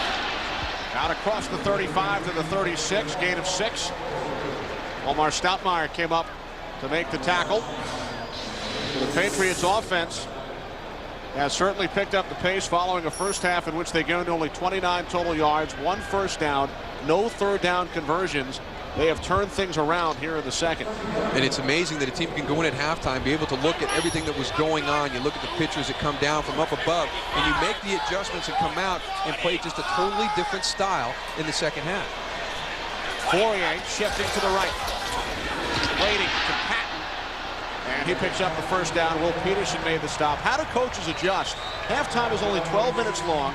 You figure it takes a minute and a half to go in, a minute and a half to come out. So they basically have 9 minutes to make the adjustments. Well, a lot of the work is being done on the sideline beforehand. The coordinators will get down from the booth a little bit early, start working on things, and then it's just a matter of getting it to the team. But the big thing in the first half is New England was just really killing themselves. It was a lot of the things that they were doing, and that has been the frustrating part for Bill Belichick. He looks at the inconsistency, and a lot of it were things that were in the players' control, and that's what was happening in the first half. From the 42, the handoff to the wide receiver, Troy Brown. Second time we've seen the Patriot wideout take the handoff today, and Brown gains 3. Dan Copen, the Patriots rookie center out of Boston College, slow to get back to his feet. And that's the one thing you can't have. They have finally established some continuity in the offensive line with the same starting 5 playing 2 weeks consecutively. So that's another group on this team that has really been hit hard by the injury bug. Copen remains in. Second down and 8. Patriots from their own 43-yard line.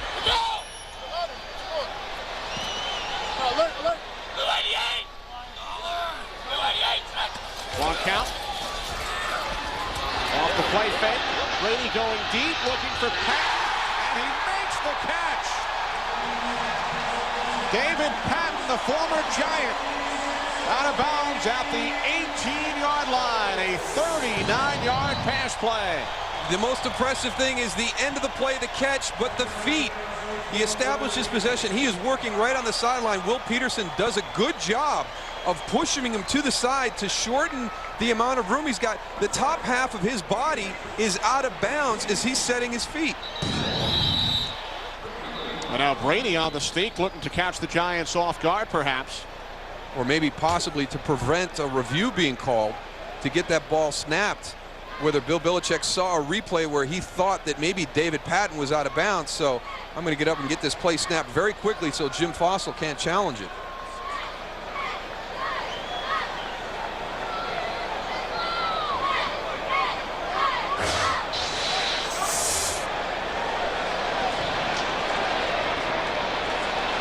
Bill Carollo went over for a chat with Jim Fossil. New York tried to challenge the ruling on the field from the prior play. However, the ball was snapped before the buzz. The play that stands is ruled first down. A very smart play by the Patriots, getting off the snap quickly while the Giants coaches were looking at replays upstairs, and then the Patriots ran the next play. Very smart. Let's go back and see if we can see if it was a, there's 1 foot. There's 2 feet. That's a catch either way, so Jim Fossil would not have missed out. Did Patton have possession in your mind? It's a mute point now. I'm not walking out on that limb. I thought he did. I did too. That's a great concentration, great job with the feet, because this whole upper body is out of bounds.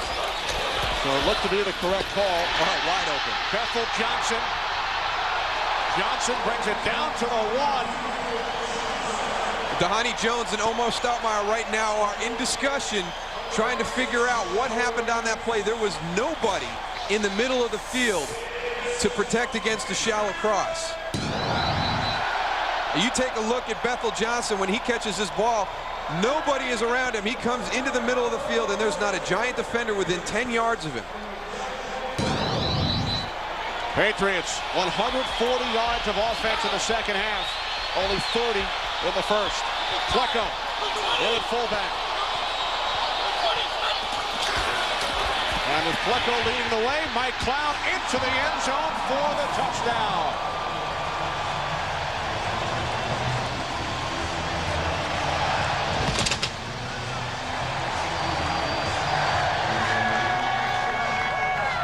And so you talk about a guy 5'11", 275 pounds. He's got tremendous leverage.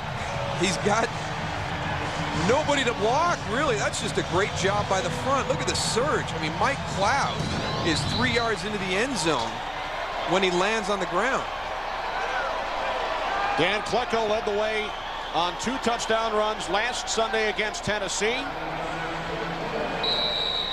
And he does it again here in the third quarter as the Patriots drive 85 yards in 10 plays. They started on their own 15-yard line. Vinatieri adds the extra point, and the Patriots in control. They allowed a 3rd and 15 conversion early in that drive to keep the Patriots on the field.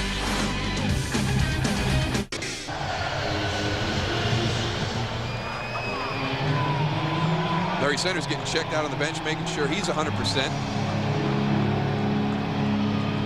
Look at Dan Klecko. This guy is amazing. He plays fullback. He's on the kickoff coverage team. He plays defensive line. He'll also stand up as a linebacker. He blocked a field goal against the Redskins a couple weeks ago. He returned a kick last week against Tennessee. Scooped up by Brian Mitchell. And a penalty marker as Mitchell is brought down at the 37-yard line. Bill Belichick has referred to Klecko as three-way Klecko. Offense, defense, special teams. He does it all. Of course, he's the son of 5-time Pro Bowl Jets superstar Joe Klecko, part of the sack exchange. 51 during the return on the return team. 10-yard penalty, first down.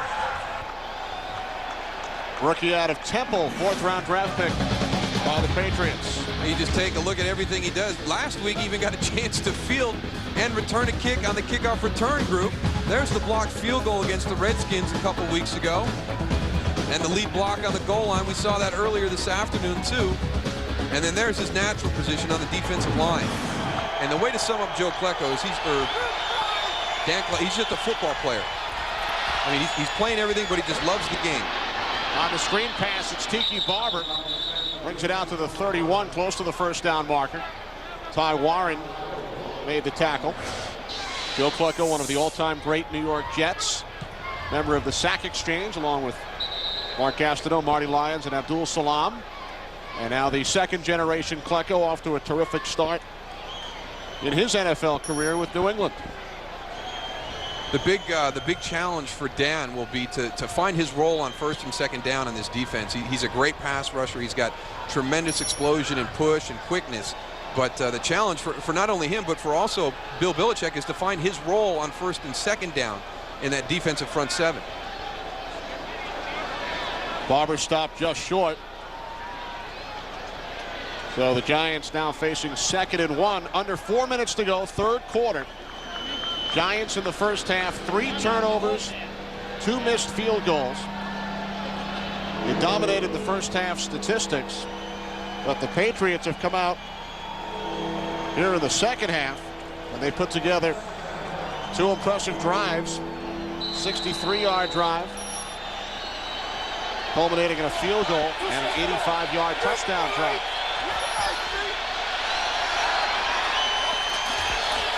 Second and 1. First down and more for Tiki, out to the 34. Tony, what have you seen so far here in the third? You know, you guys are talking about Klecko. I'll tell you what, that guy, he's my idol right now, getting to play both offense, defense, moving around a lot. I'll tell you what, when he goes up against offensive linemen, especially when he's in here, I see him against the Giants, he has such a low center of gravity that they don't think that he can bull rush him. He gets right under their pads and he gets a lot of penetration in the middle, and that's what you need to get from a guy who plays over the center and over the guards. And that's what Bill Belichick wants against Kerry Collins. He wants pressure up the middle so he can't step up and throw. Pass complete to Amani Toomer. Tackled by Asante Samuel. And Toomer close to another Giants first down. It always seems as though the Giants have to wait until they're in a situation during the course of the game where their backs are totally against the wall before they regain their focus and start playing to their potential. And here it's 17-3 with just a little over 2.5 minutes to go in the third quarter. They're at that spot. I mean, this is a huge game for them at the early part of this season. Schedule does not get any easier. Face the Eagles next week. Shockey into New England territory, gain of 9 as we send it west one more time to James Brown. All right, Kennedy, take a look at Donovan McNabb, and here he is at his best when he's being pressured, flushed out of the pocket, still dangerous, as you know. Hooks up at Deuce Staley. Watch the effort by Deuce Staley along the right sideline. 52 yards to pay dirt for that score. Excellent efforts by McNabb and Staley. 17-14 Dallas lead. Back to Kenny Darrell. Get Tony a raincoat. All right, JB. Tiki Barber picks up the first down. We mentioned the Giants' upcoming schedule. Starting with this game today, this starts a stretch that will see the Giants play 5 out of 7 on the road. And during that stretch, Patriots today will take on the Eagles twice and Tampa Bay during that 7-game stretch. And that's why I thought there needed to be a bigger sense of urgency when they started out 2-2, because 3 of those 4 games were at home. At some point, you've got to balance that schedule. You've got to be able to win at home if you're going to be successful in the NFL. Giants have gone 1-2 at home so far. This is only their 2nd road game. Ty Law is out. His ankle's been bothering him, and he's on the sidelines. Another first down. Inside the 30, Ike Hilliard. It came in as the Giants' leading receiver off to the best start of his career, and Hilliard gains 15. Well, Ike Hilliard does a great job of finding the soft spot in the zone, and in the first half, I think a lot of the plays they had called were man-to-man routes, expecting a lot of pressure. They seem to have adjusted that. You see the spot right there between the 2 linebackers. Ike Hilliard goes in, shuts it down in that little soft spot in the zone. Nice job avoiding the jam by Willie McGinnis, too. Collins pump fakes and now throws, and the catch is made by Shockey at the New England 23-yard line. Gain of 6. 6th catch of the day for Jeremy Shockey. Time winding down in this 3rd quarter. Down to 20 seconds. Patriots led 7-3 at the half. They've scored 10 here in the 3rd quarter. 28-yard Adam Vinatieri field goal and a Mike Cloud 1-yard touchdown run to go up by 14. Final play of the 3rd quarter. Collins over the top to Shockey down at the 18-yard line. But check that, it's Finn, the fullback. And Jim Finn picks up another Giants first down. Giants on the move. 1 quarter remaining. It's a 17-3 lead for the Patriots.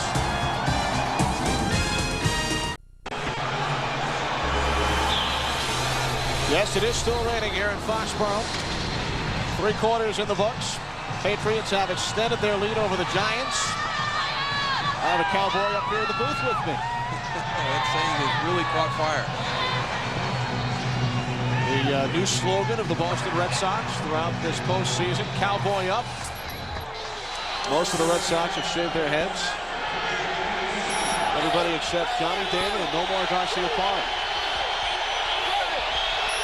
Empty backfield for the Giants on 1st and 10 from the Patriots 18. Quick drop, and the pass is caught by Marcellus Rivers. Down to the 10-yard line. Gain of 8 for Rivers. He's just going to be one of the guys that he has to be lost in the shuffle. I mean, you've got too many weapons out there offensively, especially when you go to the open formation, and now you've got Shockey, Toomer, Hilliard, Barber all out on the perimeter. And Marcellus Rivers is definitely going to be the guy that you lose track of. Rivers with 4 catches today, coming into the game, 5 receptions in his 3-year career. How about those numbers? Collins taken down back at the 18-yard line by Richard Seymour, who's had a tremendous game. He was a factor on both interceptions, a deflected pass, and a hit on Collins, and now a sack. And Kerry Collins, he'd love to have this one back. He's got to be able to get that ball out of there and not take the sack. They go from 2nd and 3 all the way back now to 3rd and 8. That was a very critical sack for Kerry to take. Does a good job of holding onto the ball, though, with all the turnovers that they've had in the first half. First sack of the game for either club. But check that, first sack for the Patriots. Strahan had one earlier. 3rd down and 8.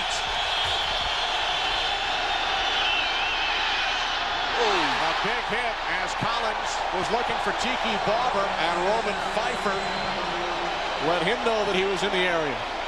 Man, that is one you have to go talk to your quarterback on the sideline right now, because you're not expecting to be covered or having a guy coming across the middle at that point. You have confidence in your quarterback that if he's leading you across the middle, that you have open field in front of you. If he throws it on your back hip, your back shoulder, makes you stop and turn for it, that means that you've got pressure coming at you.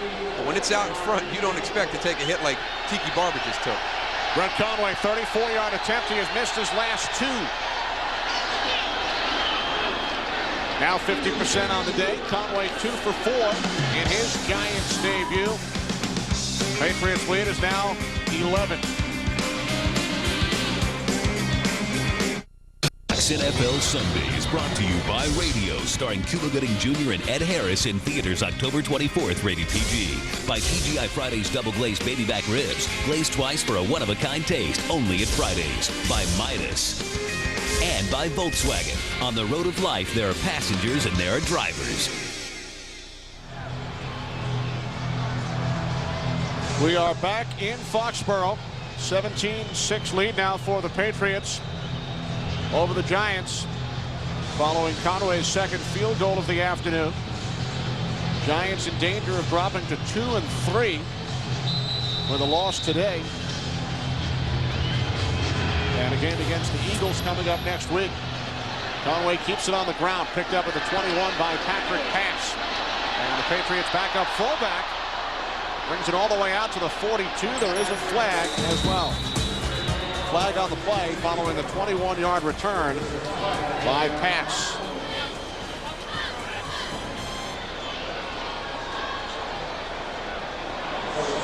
Del Carollo signaling Holding. a hold. 23 on the return team. 10-yard penalty. First down. Timeout. Antoine Harris, the guilty Patriot.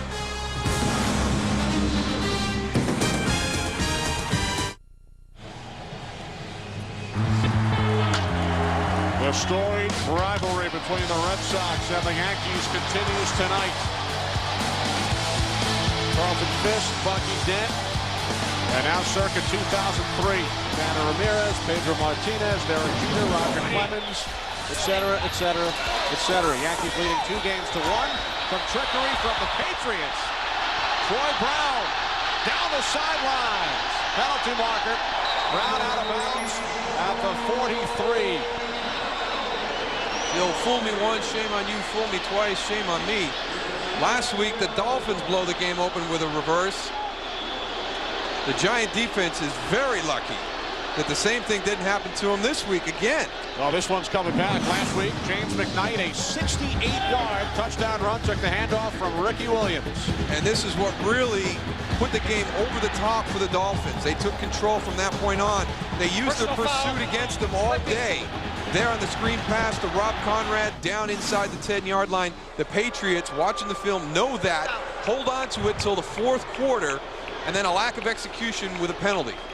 Dan Coppin on the clip. So a 25-yard gain is erased. Getting back to baseball, Darryl, did you know that both starting quarterbacks in this game were drafted by major league clubs? I did not know that. Tom Brady drafted as a catcher by the Montreal Expos. Gary Collins drafted by both the Detroit Tigers and the Toronto Blue Jays. Here's Kevin Falk. And Falk taken down just shy of the 30. As we check in once again with Tony. You know, I was a little hesitant about coming to the stadium today. I was walking in the streets of Boston last night, and I saw about 25 fights.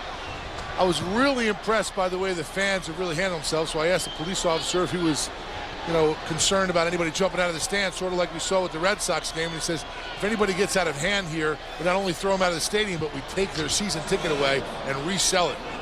So I was wondering, I looked up in the stand and I said, well, all these people are pretty calm because they don't want to get hit in the pocket. It was pretty neat that he told me that. 25 fights last night, huh? Yeah, I saw a taxi driver get beat up. I wanted to jump in, but I was full.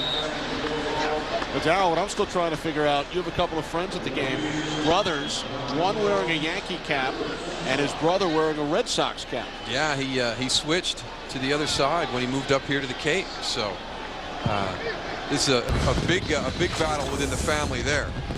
And of course, prior to the Yankees and Red Sox, Game 5 of the National League Championship Series, Cubs and the Marlins. Cubs leading 3-1.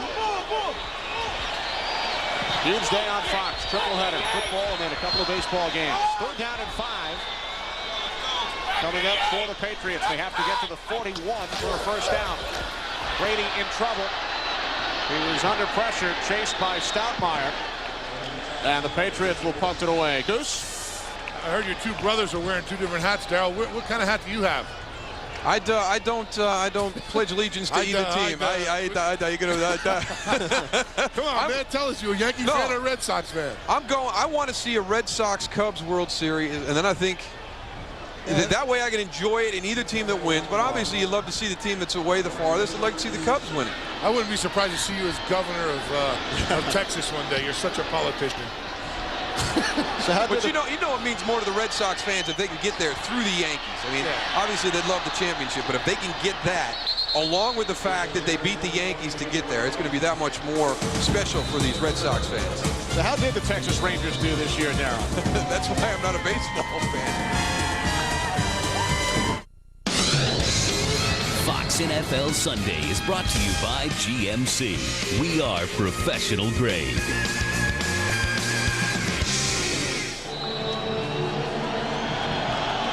Back in Foxborough, Kenny Albert, Darryl Johnston, Tony Siragusa, and our entire crew, a cast of thousands here in Foxborough, bringing you the Giants and the Patriots. Giants starting from their own 28. Collins with time, and the pass is caught out at the 46-yard line for a first down by Jeremy Shockey as we send it to JB in Los Angeles. All right, Kenny, you know all too well that the Cubs have hit an NLCS record 10 home runs, 2 by that guy right there, Sammy Sosa, as the Cubs lead the Marlins 3-1, looking to advance to the World Series for the first time since 1945. Baseball coverage follows football immediately. Back to Kenny Albert. All right, thank you very much, JB. Collins rolling right under pressure, and he throws it away.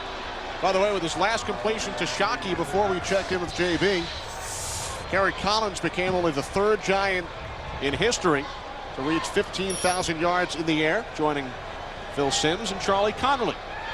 Kerry Collins, in his 5th season with the Giants, up over 15,000 yards. And that's one of the things that Tiki Barber talked about. The window of opportunity for this team is getting close to starting to slide the other direction. He and Ike and Amani have been together for 7 years. Kerry's been with them for 5 years. So it's very unusual to keep a core group of skill guys together that long. They've got to have a sense of urgency to accomplish some special things. Complete to Shockey, and close to another first down. And then on the defensive side, veterans such as Strahan and Barrow, you don't know how many more years those guys are going to play. No. And the addition, Jeremy Shockey, you know, he's the new guy in the mix. And boy, does he take a big hit here at the end of this catch. Antoine Harris comes in and just gets him right in the back.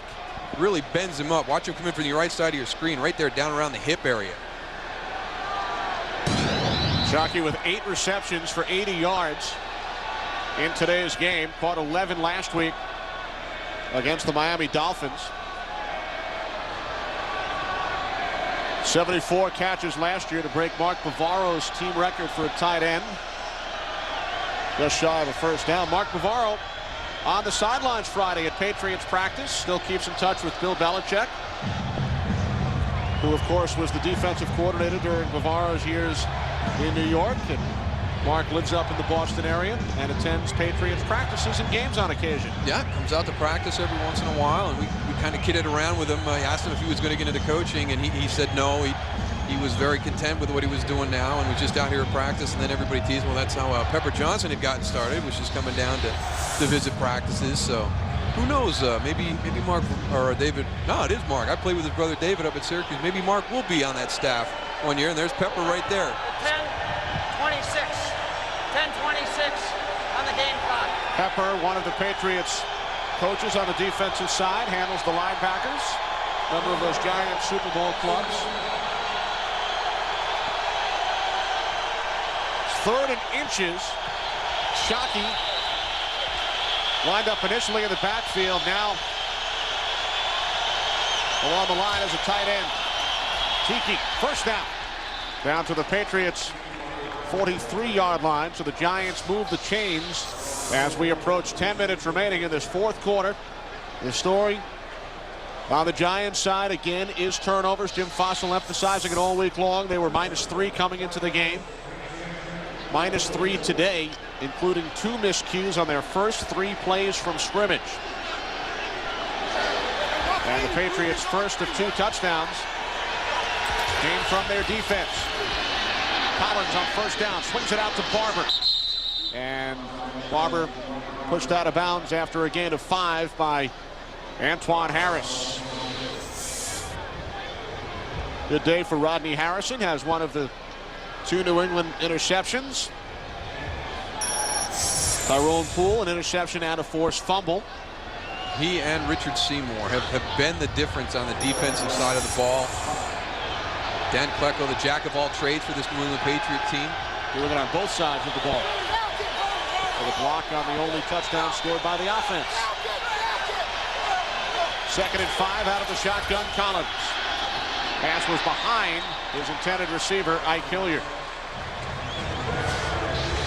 The big thing that the Giants have done in this second half is they've just come out and executed their game plan. A lot of the things that were happening in the first half were all within their control. They were turning the ball over. They had some drop passes. So it was easier for them at halftime to be able to go in and correct some of the things that they were doing. But New England, who had struggled very, very much in the second half with the offense that they were running, has really come out and done a nice job this half. But it's time for the Giants to answer what the Patriots have done. 2 tight ends on 3rd and 5. Giants have to get to the 34. And they do. Pass caught by Amani Toomer. Picks up the first down. Gain of 9. So the Giants convert on 3rd down as Toomer catches his 4th pass of the day. Amani Toomer, the key to getting this offense on track, just was a simple speed cut to the outside. But I can't say enough about the protection up front by the offensive line, the tight ends, and the backs as an entire group. I mean, Kerry Collins has felt very little pressure, and especially the 3rd down situations when you're going to get those unusual fronts and blitz packages that Bill Belichick is known for. Patriots still playing without Ty Law. Oh, yeah. Out with that ankle problem as Barber is stopped by Roman Pfeiffer after a short game. Ty Law has been battling ankle problems. Came back last week, scored a touchdown on an interception, but he's been out of this game now for quite some time. Yeah, and it's a situation like this with the wet field. It's very difficult for Ty Law, but Tiki Barber needs to talk to Kerry Collins. The risk reward on some of these underneath routes is not in his favor. Roman Pfeiffer is coming up and just tattooing it. 2nd down and 6. From the 26, here comes the blitz. Collins gets rid of it, and the pass short, intended for Amani Toomer. Terrific job by our entire crew today. Our producer, Bob Stenner, director, Sandy Grossman, associate director, Charles McDonald, sideline producer, Jacob Ullman, broadcast associates, Wayne Wilson and Michael Peoples, technical producer is Bob Muller. Pre-game show produced by Scott Ackerson, directed by Bob Levy. Studio technical supervisor is Jack Simmons. The senior producer is Bill Brown. The executive producers of Fox Sports are Ed Gorin and David Hill. 3rd down and 6. 3 wide receiver set. Collins looked right, throws left, and it goes through the hands of Barber. Tiki's got to finish the catch on that one. He was looking upfield to see where the pursuit was coming from. He took his eyes off the ball right at the critical point. You'll see as it comes in. Right there, he doesn't secure the catch. He's pulling his head up to see where the pursuit is at. Now, Darrell, the Giants looks like they will go for it on 4th down. This would be about a 44-yard attempt. Conway has already missed 2 from that range today. So the Giants going for it on 4th and 6. They need to get to the 20 for a first down.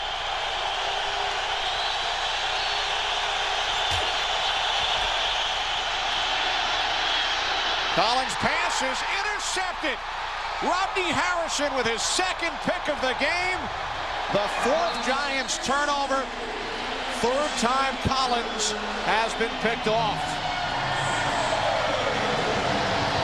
4 turnovers last week against Miami for Jim Fox's club. 4 more today.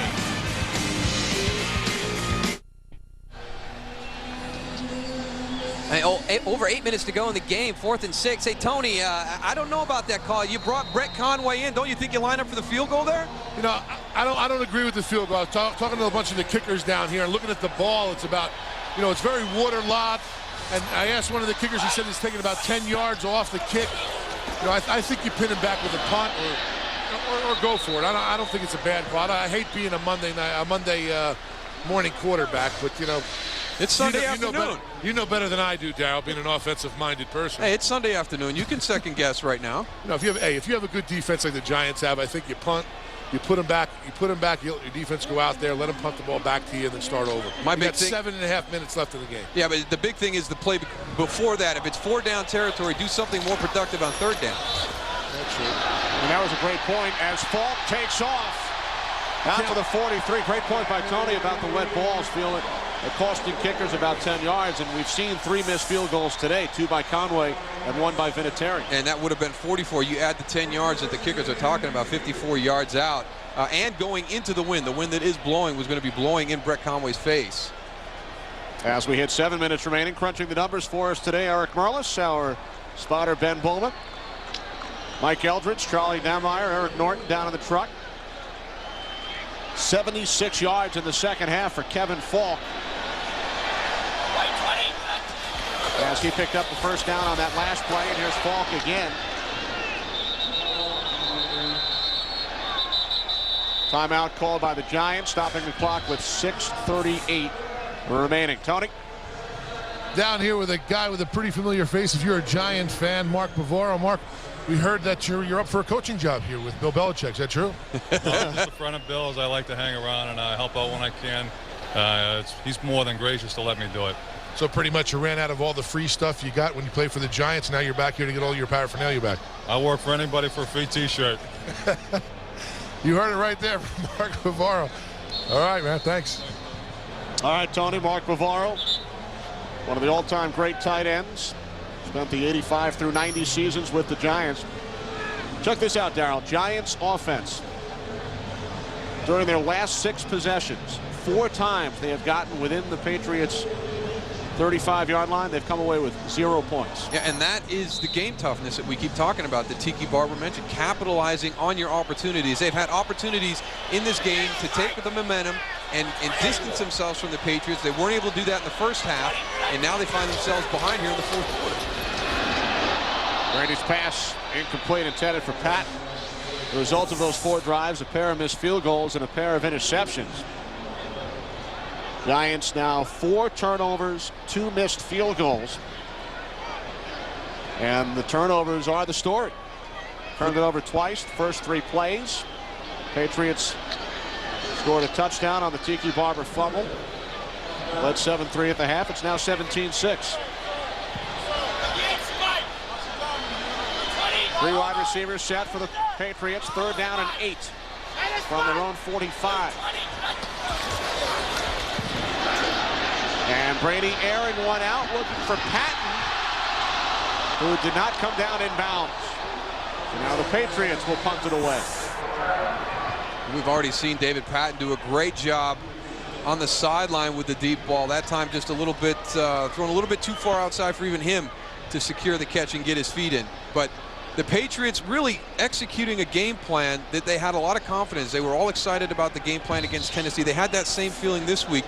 They come out, they try to establish something. They really struggled in the first half with a lot of things they were doing. But here in the second half, they've got the running game going, and now they're starting to take their shots down the field. Patriots thought the ball touched Brian Mitchell. It did not. In fact, if it touched the Patriot first, it doesn't matter what happens after that. It's called an illegal touch. And once the punt touched the Patriot, even if it touched the Giant, it's Giants football. Brian Mitchell is one of the guys back there who knows that, so it's actually probably smart of the Patriots to pick it up, because I have played against him in the past.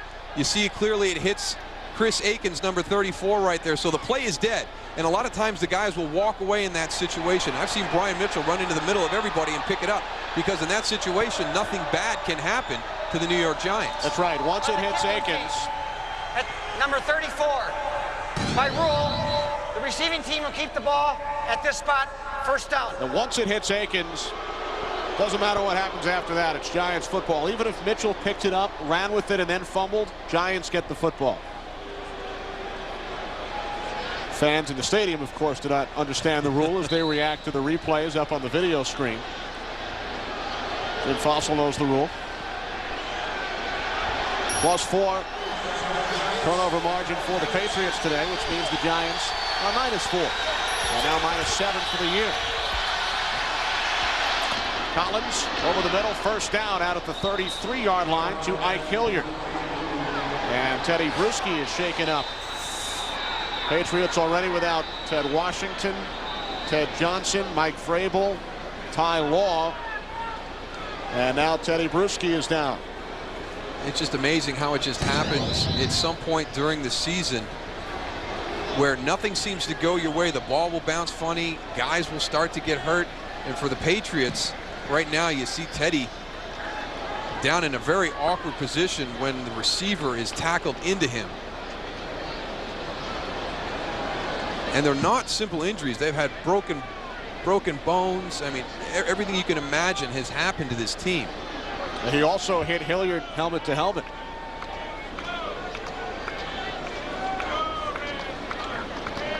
Some action away from the ball. Robbie Harrison and Tim Carter involved. Very white, very clean jersey for Tim Carter coming in and mixing it up a little bit. That's the one thing you don't like to have to see on the field is when they start checking the structural integrity of the knee.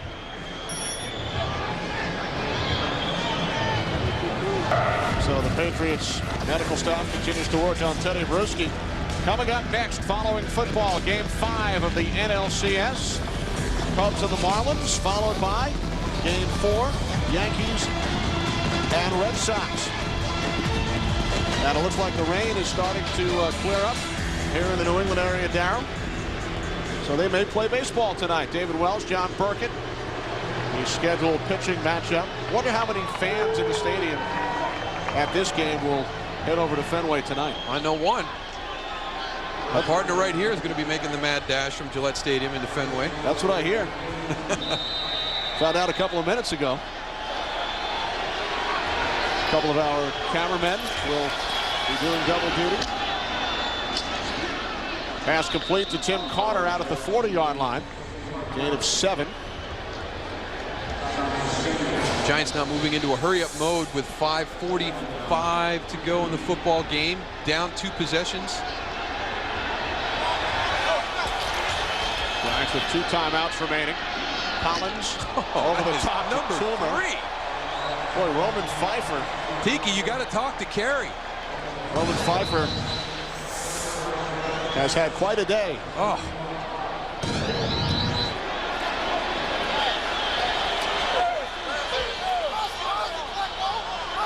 From the 45-yard line, 5:15 remaining. Nearly intercepted by Bruschi, who had the end zone in his sights. His last 3 interceptions, he's returned all 3 for touchdowns. 1 this year and 2 last season. He thought he had another one. He does a great job of jumping the route. Jeremy Shockey cannot turn and drift backwards. That allows Teddy Bruschi the ability to undercut him right there. And that definitely would have been 6 points going the other way if Teddy could have held on to that. Right through his hands. Patriots defense already has a touchdown today, 4 on the year.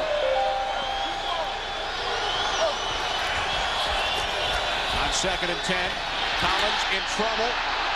Threw it away, and a penalty marker. Collins lost his helmet on the play. It's a personal foul against the Patriots. Roughing the passer. Personal foul, roughing the passer, number 90, helmet, the helmet hit, 15-yard penalty, first down. Dan Klecko, and whenever you see Collins take a helmet-to-helmet hit, you think back to that terrible blow he took as a Panther from Bill Romanowski. And that's the thing, this is not a late hit.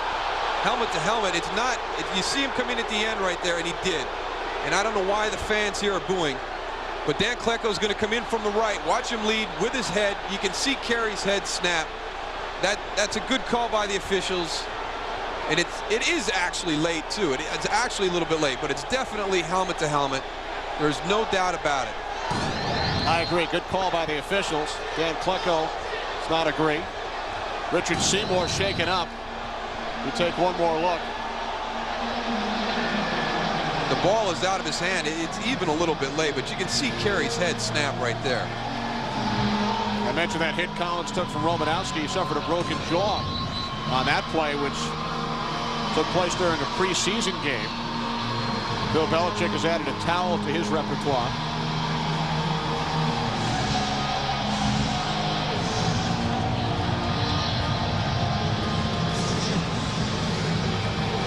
Seems like a rather lengthy discussion for a call that really is quite obvious. So I don't know if there's another point that Bill Belichick is trying to get across. Did Belichick think Collins should have been called for intentional grounding as well? Well, the hit on the quarterback actually made the ball go where it went. He wasn't throwing the ball away. It was the impetus of the other two defensive linemen for the Patriots that had hit Kerry Collins before Dan Klecko came in. So an automatic first down for the Giants, who trail by 11 from the Patriots 40. Collins steps up and then goes down back at the 43-yard line. Combination of Jarvis Green and Matt Chatham, who scored the Patriots' first touchdown earlier.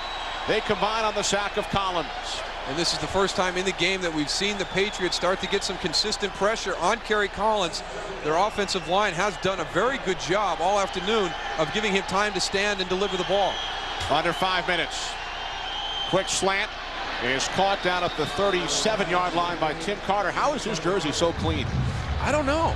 I don't know. I mean, he's been in on this drive, but obviously if he has been in the game, he hasn't been in a phase where he's been tackled or knocked to the ground. 3rd down and 7.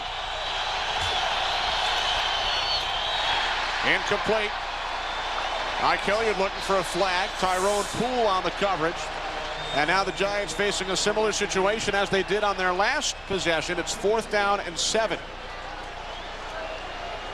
And they will obviously go for it once again, because this would be a 54-yard attempt. So the Giants again going for it on 4th down. They have to get to the New England 30.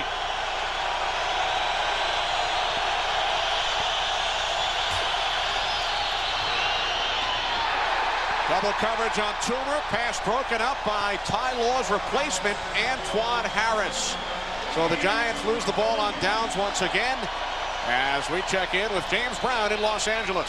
Hey, Kenny, Indianapolis forced overtime. Here's how they tied it up. Peyton Manning had from a 4th and 4 from his own 15, kept the drive alive, was 8 of 9 on that drive, hooking up there with Reggie Wayne, a 25-yard strike. All knotted. We're in overtime now. Back to Kenny, Darrell, and Tony. Wow, can't get much closer than that. A couple of unbeaten teams. Carolina 4-0, Indianapolis 5-0, and they are in overtime. Indianapolis facing the similar scheme that they did last Monday night against Tampa Bay, or the Carolina Panthers, back in overtime again. Indianapolis 2 games in a row. Giants have already played 2 overtime games this year, lost to Dallas and a win over Washington. Tampa Bay has played 2, and now the Colts for their 2nd overtime game, as are the Panthers. Out to the 40-yard line, Kevin Falk. And a timeout taken by the Giants. Now, I told you about Game 5 coming up. Cubs and Marlins. That will be followed by the Yankees and the Red Sox in Game 4. That's Christian Fourier, the tight end, is down. Unless the Giants come back and win this game, Darrell, they will have a record of 2-3. Turnover problem has continued. What will much of the talk be about in New York this coming week? Aside from baseball, of course. Well, hopefully they'll shift from the way they approached it last week, where the comments were, we're 2-2 at this point. You know, our goal is to get to 3-1. You know, you break the season down into quarters. But being at 2-3 and having a team that had such high expectations coming into the season, coming to New England, and this is not a knock on the Patriots, but a team that has just been hit by injuries. This Giant team, if they're playing to the level that they expect to play as players, should have been in control of this football game, especially in the first half, the way their defense dominated. the New England Patriot offense. They did the same thing last week. They dominated the Dolphins. They shut Ricky Williams down, but they're having critical breakdowns. This week it was the turnovers, last week turnovers, and then also a couple of critical breakdowns on the defensive side of the ball with the long reverse. So I think there needs to be a sense of urgency. I think somebody needs to stand up, and whether it's Michael Barrow or not, again, but obviously, they didn't get the message when he delivered that on Friday. Everybody talked about how good the speech was, but they've done nothing this afternoon to show that it made a difference. 2nd down and 7.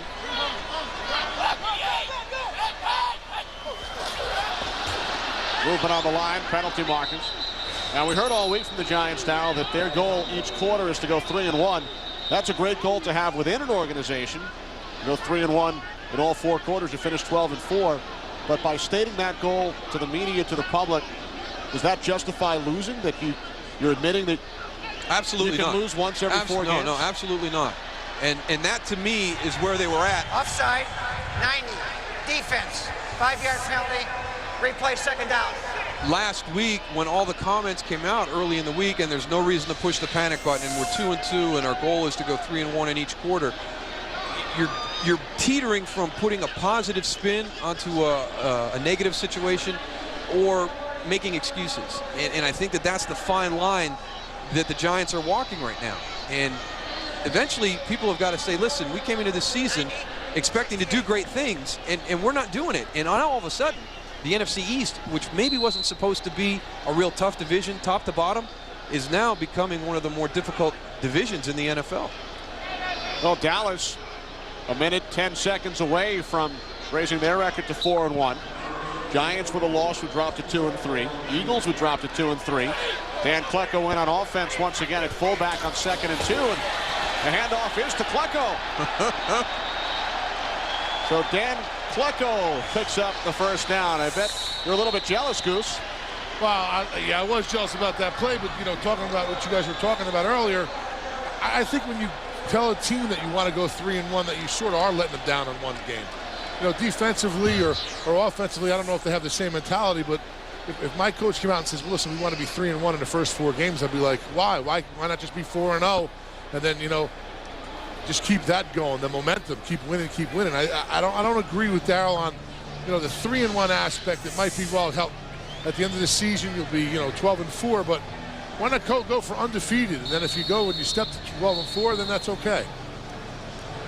The thing of it is it's something that's there it's everybody's approach. I mean, it was our approach in Dallas too. I mean, you win your games at home, you split on the road. That's another way to get to 12-4. It's a philosophy of getting to a certain point at the end of the season where you've won your division, you put yourself in a position to have home field advantage throughout the playoffs. 12-4, 13-3, that's the area you're shooting for. And I think that a lot of times people get caught up in that. And sure, the approach should be, hey, we're going to go out, we're going to win every football game. But there's only been one team in the history of NFL that's done that. So I don't expect to ever see that duplicated. So it's a goal, yeah, great, but it's totally unrealistic in today's day and age of the NFL. But by saying 3-1 per each quarter or winning all your games at home and splitting on the road puts you to that 12-4 mark that teams are shooting for to establish themselves home field. Here's Cloud running behind the block of Klecko once again. It's an interesting debate because I see both sides. I see, Darryl, where coaches look at 12-4 as a terrific record home field, but on the other side, are you admitting that it's okay to lose 1 out of every 4 games? No, it's never acceptable to lose. But I mean, I guess it's a different approach, and Tony mentioned it. It's in Baltimore, Marvin Lewis would come in, and sometimes the message from Marvin Lewis was different than the message delivered from Brian Billick. So you're talking about Tony being on the defensive side of the ball, me being on the offensive side of the ball, and the approach and the mentality being a little bit different. Yeah, you talk about unrealistic goals. I mean, the Super Bowl year that we went, we had to go and, our offense didn't score a touchdown in 5 games. And, Marvin would be in the defensive reading room saying, listen, we got to pitch a shutout to win this game. I mean, talk about unrealistic, but that's the goals that we set. There were goals that we tried to go for, and if we gave up 3, we felt like, we didn't do as good a job. It's tough when a coach comes up or says to me or makes me feel like it's okay to lose a game. That sort of makes me feel like he doesn't have enough confidence in us. I don't think he's saying it's okay to lose a game. I just think he's putting out a realistic goal to get to a point where the team can control its own destiny when it gets to the playoffs. and even your Super Bowl year with that great defense, and through that stretch where you didn't score an offensive touchdown for 5 weeks, you didn't shut out every opponent, you didn't win every game. So to talk about it's one thing, to do it is something that's not going to happen. I think it's just an approach that gets you to a position at the end of the season to accomplish goals that you set back in September. I understand what you're saying. Still don't agree with you. I could still run for governor? You're politically correct. Here's Brady looking downfield, and he's taken down for the second time today by Michael Strahan back at the 41-yard line. Now let's turn to the Patriots, Darryl. They lead 17-6, and they have to feel pretty good about themselves. This would be their 4th win in their last 5 games after they were shut out by Buffalo week 1. And up next for Bill Belichick's club, the Miami Dolphins on the road next week. Well, they have done a great job because of the adversity that they faced during this run. I mean, the number of guys that they have out on the injury list is amazing. And to have beaten the Tennessee Titans, which is a physical team and a team that a lot of people are watching in the AFC, the New York Giants, who to me today came into a game that is another opportunity to define themselves, to find out what the identity of this football team is. And they beat them here at home. They're winning the games that they need to win, even though there's a lot of guys that opening day in September were on the football field aren't out there with them this afternoon. Patriots able to run the clock down. Giants with no timeouts remaining. And on 3rd and 18, a spectacular catch is made by Troy Brown, but there is a flag. It's coming back. A 31-yard pass play, but it's all for naught. But you got to love the play call by Charlie Weiss. 3rd and 8, you expect something conservative. Illegal use of the hands. Hands to the face. 72. Offense. 10-yard penalty. Replay 3rd down.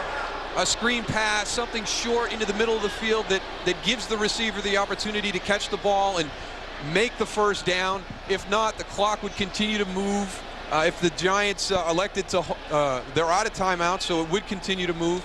And yet Charlie Weiss sends 4 verticals down the field. They do everything right except execute the protection.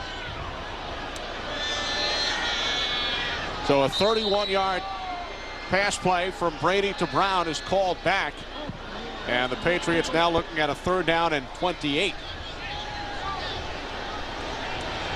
I think I go back and call the exact same play. Why not?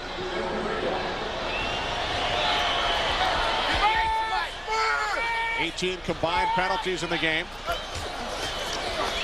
And the Patriots go the conservative route with Kevin Falk. Gains 5, and now New England will punt it away with the clock winding down. Giants without a timeout. They will be able to bring it all the way down to the 2-minute warning.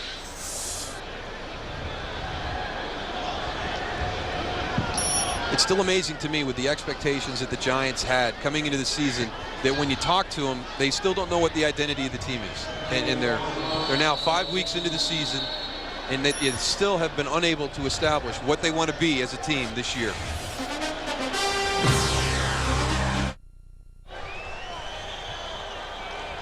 As improbable as it may sound, the Giants have run 30 more plays than the Patriots. They've gained about 150 more yards than New England. But all they have to show for it is 2 field goals, and they trail by 11. That's why everybody looks at the turnover battle during the course of a football game. It can take away so many of the other statistics that would determine the winner. Patriots 1 first down in the first half. That punt nearly blocked. Fielded at the 30. And now a flag comes out right around the punter, Ken Walter, who hobbles away. Are they going to call roughing or running into? Running into? They'd have called roughing. Running into the kicker. 85. Defense. 5-yard only. Replay 4th down. David Tyree. He was close, too. The good thing that David did is he wasn't going to be able to get to a block point without hitting the kicker. He felt unsure.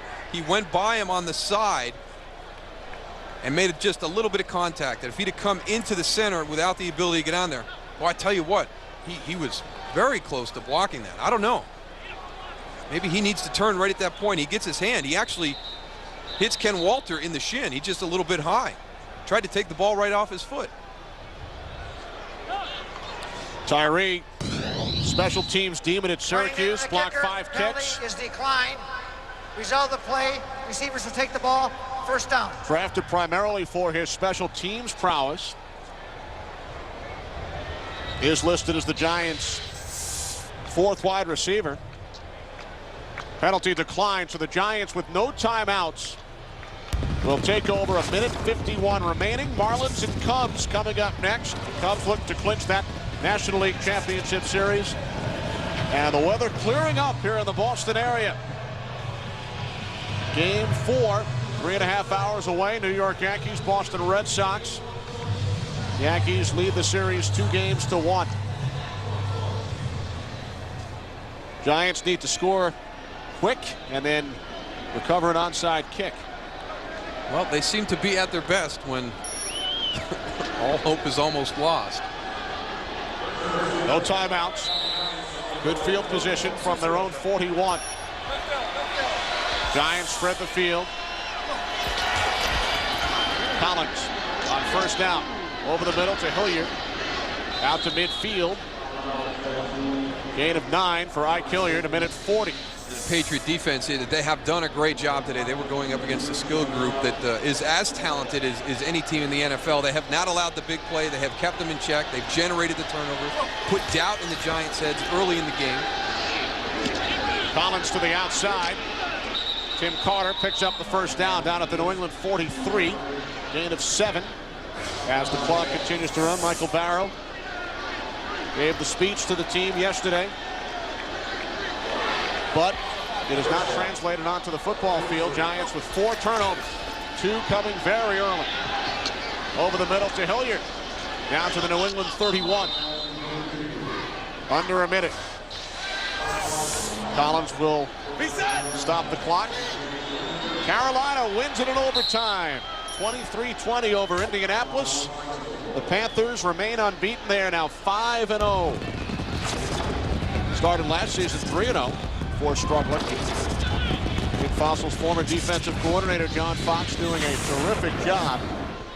2 big off-season acquisitions, getting Stephen Davis from the Redskins, bringing in Jake Delhomme, and a coach who is really concentrated on the special teams and defensive facets of the game, addressed the offense in the offseason, and Stephen Davis has really become the focal point of that team. And with him out, Jake Delhomme stepped up and made some big plays today in the passing game. Collins is 35 of 58. This will tie his career high, his 59th attempt. It's intercepted. 4th interception for the Patriots today. Eugene Wilson with the 2nd pick of the season, the rookie out of Illinois. Collins intercepted for the 4th time, which ties his career high in the regular season, as the Goose Nose Ravens intercepted Kerry 4 times in the Super Bowl. So this ties a career high. 4 New England interceptions. But that's really, 2 of those were Kerry's responsibility this afternoon. The other 2 deflections, those happened during the course of the game. But the New York Giants unable to answer the call again this week. We'll see what the response is following this loss, but congratulations to the New England Patriots, a team that has really done a tremendous job battling the adversity of the injury situation this team has faced. They set the plan in place. The coaches get it across to the players what they want to do on the offensive and defensive sides of the ball, and the last 2 weeks they have done a great job against tough opponents of executing those plans with a lot of key contributors out of the lineup.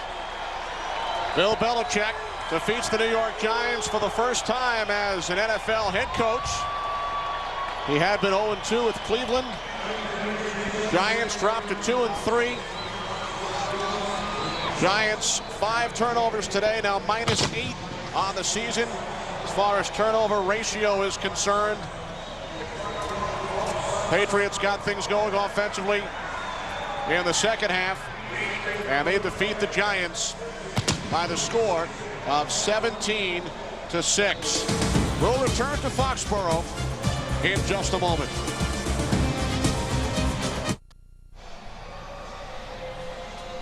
Final score from Foxborough: New England Patriots 17, New York Giants 6. Our UPS leaderboard brought to you by UPS. What Brown can do for you. Kerry Collins, 35 of 59, intercepted 4 times. Kevin Falk, career high 87 yards on the ground, and Rodney Harrison with 2 interceptions for the Pats. Common results. For Daryl Johnston and Tony Siragusa, Kenny Albert saying so long from Foxborough. Coming up after the commercial, JB, Terry, and Howie from the Fox Network Center in Los Angeles.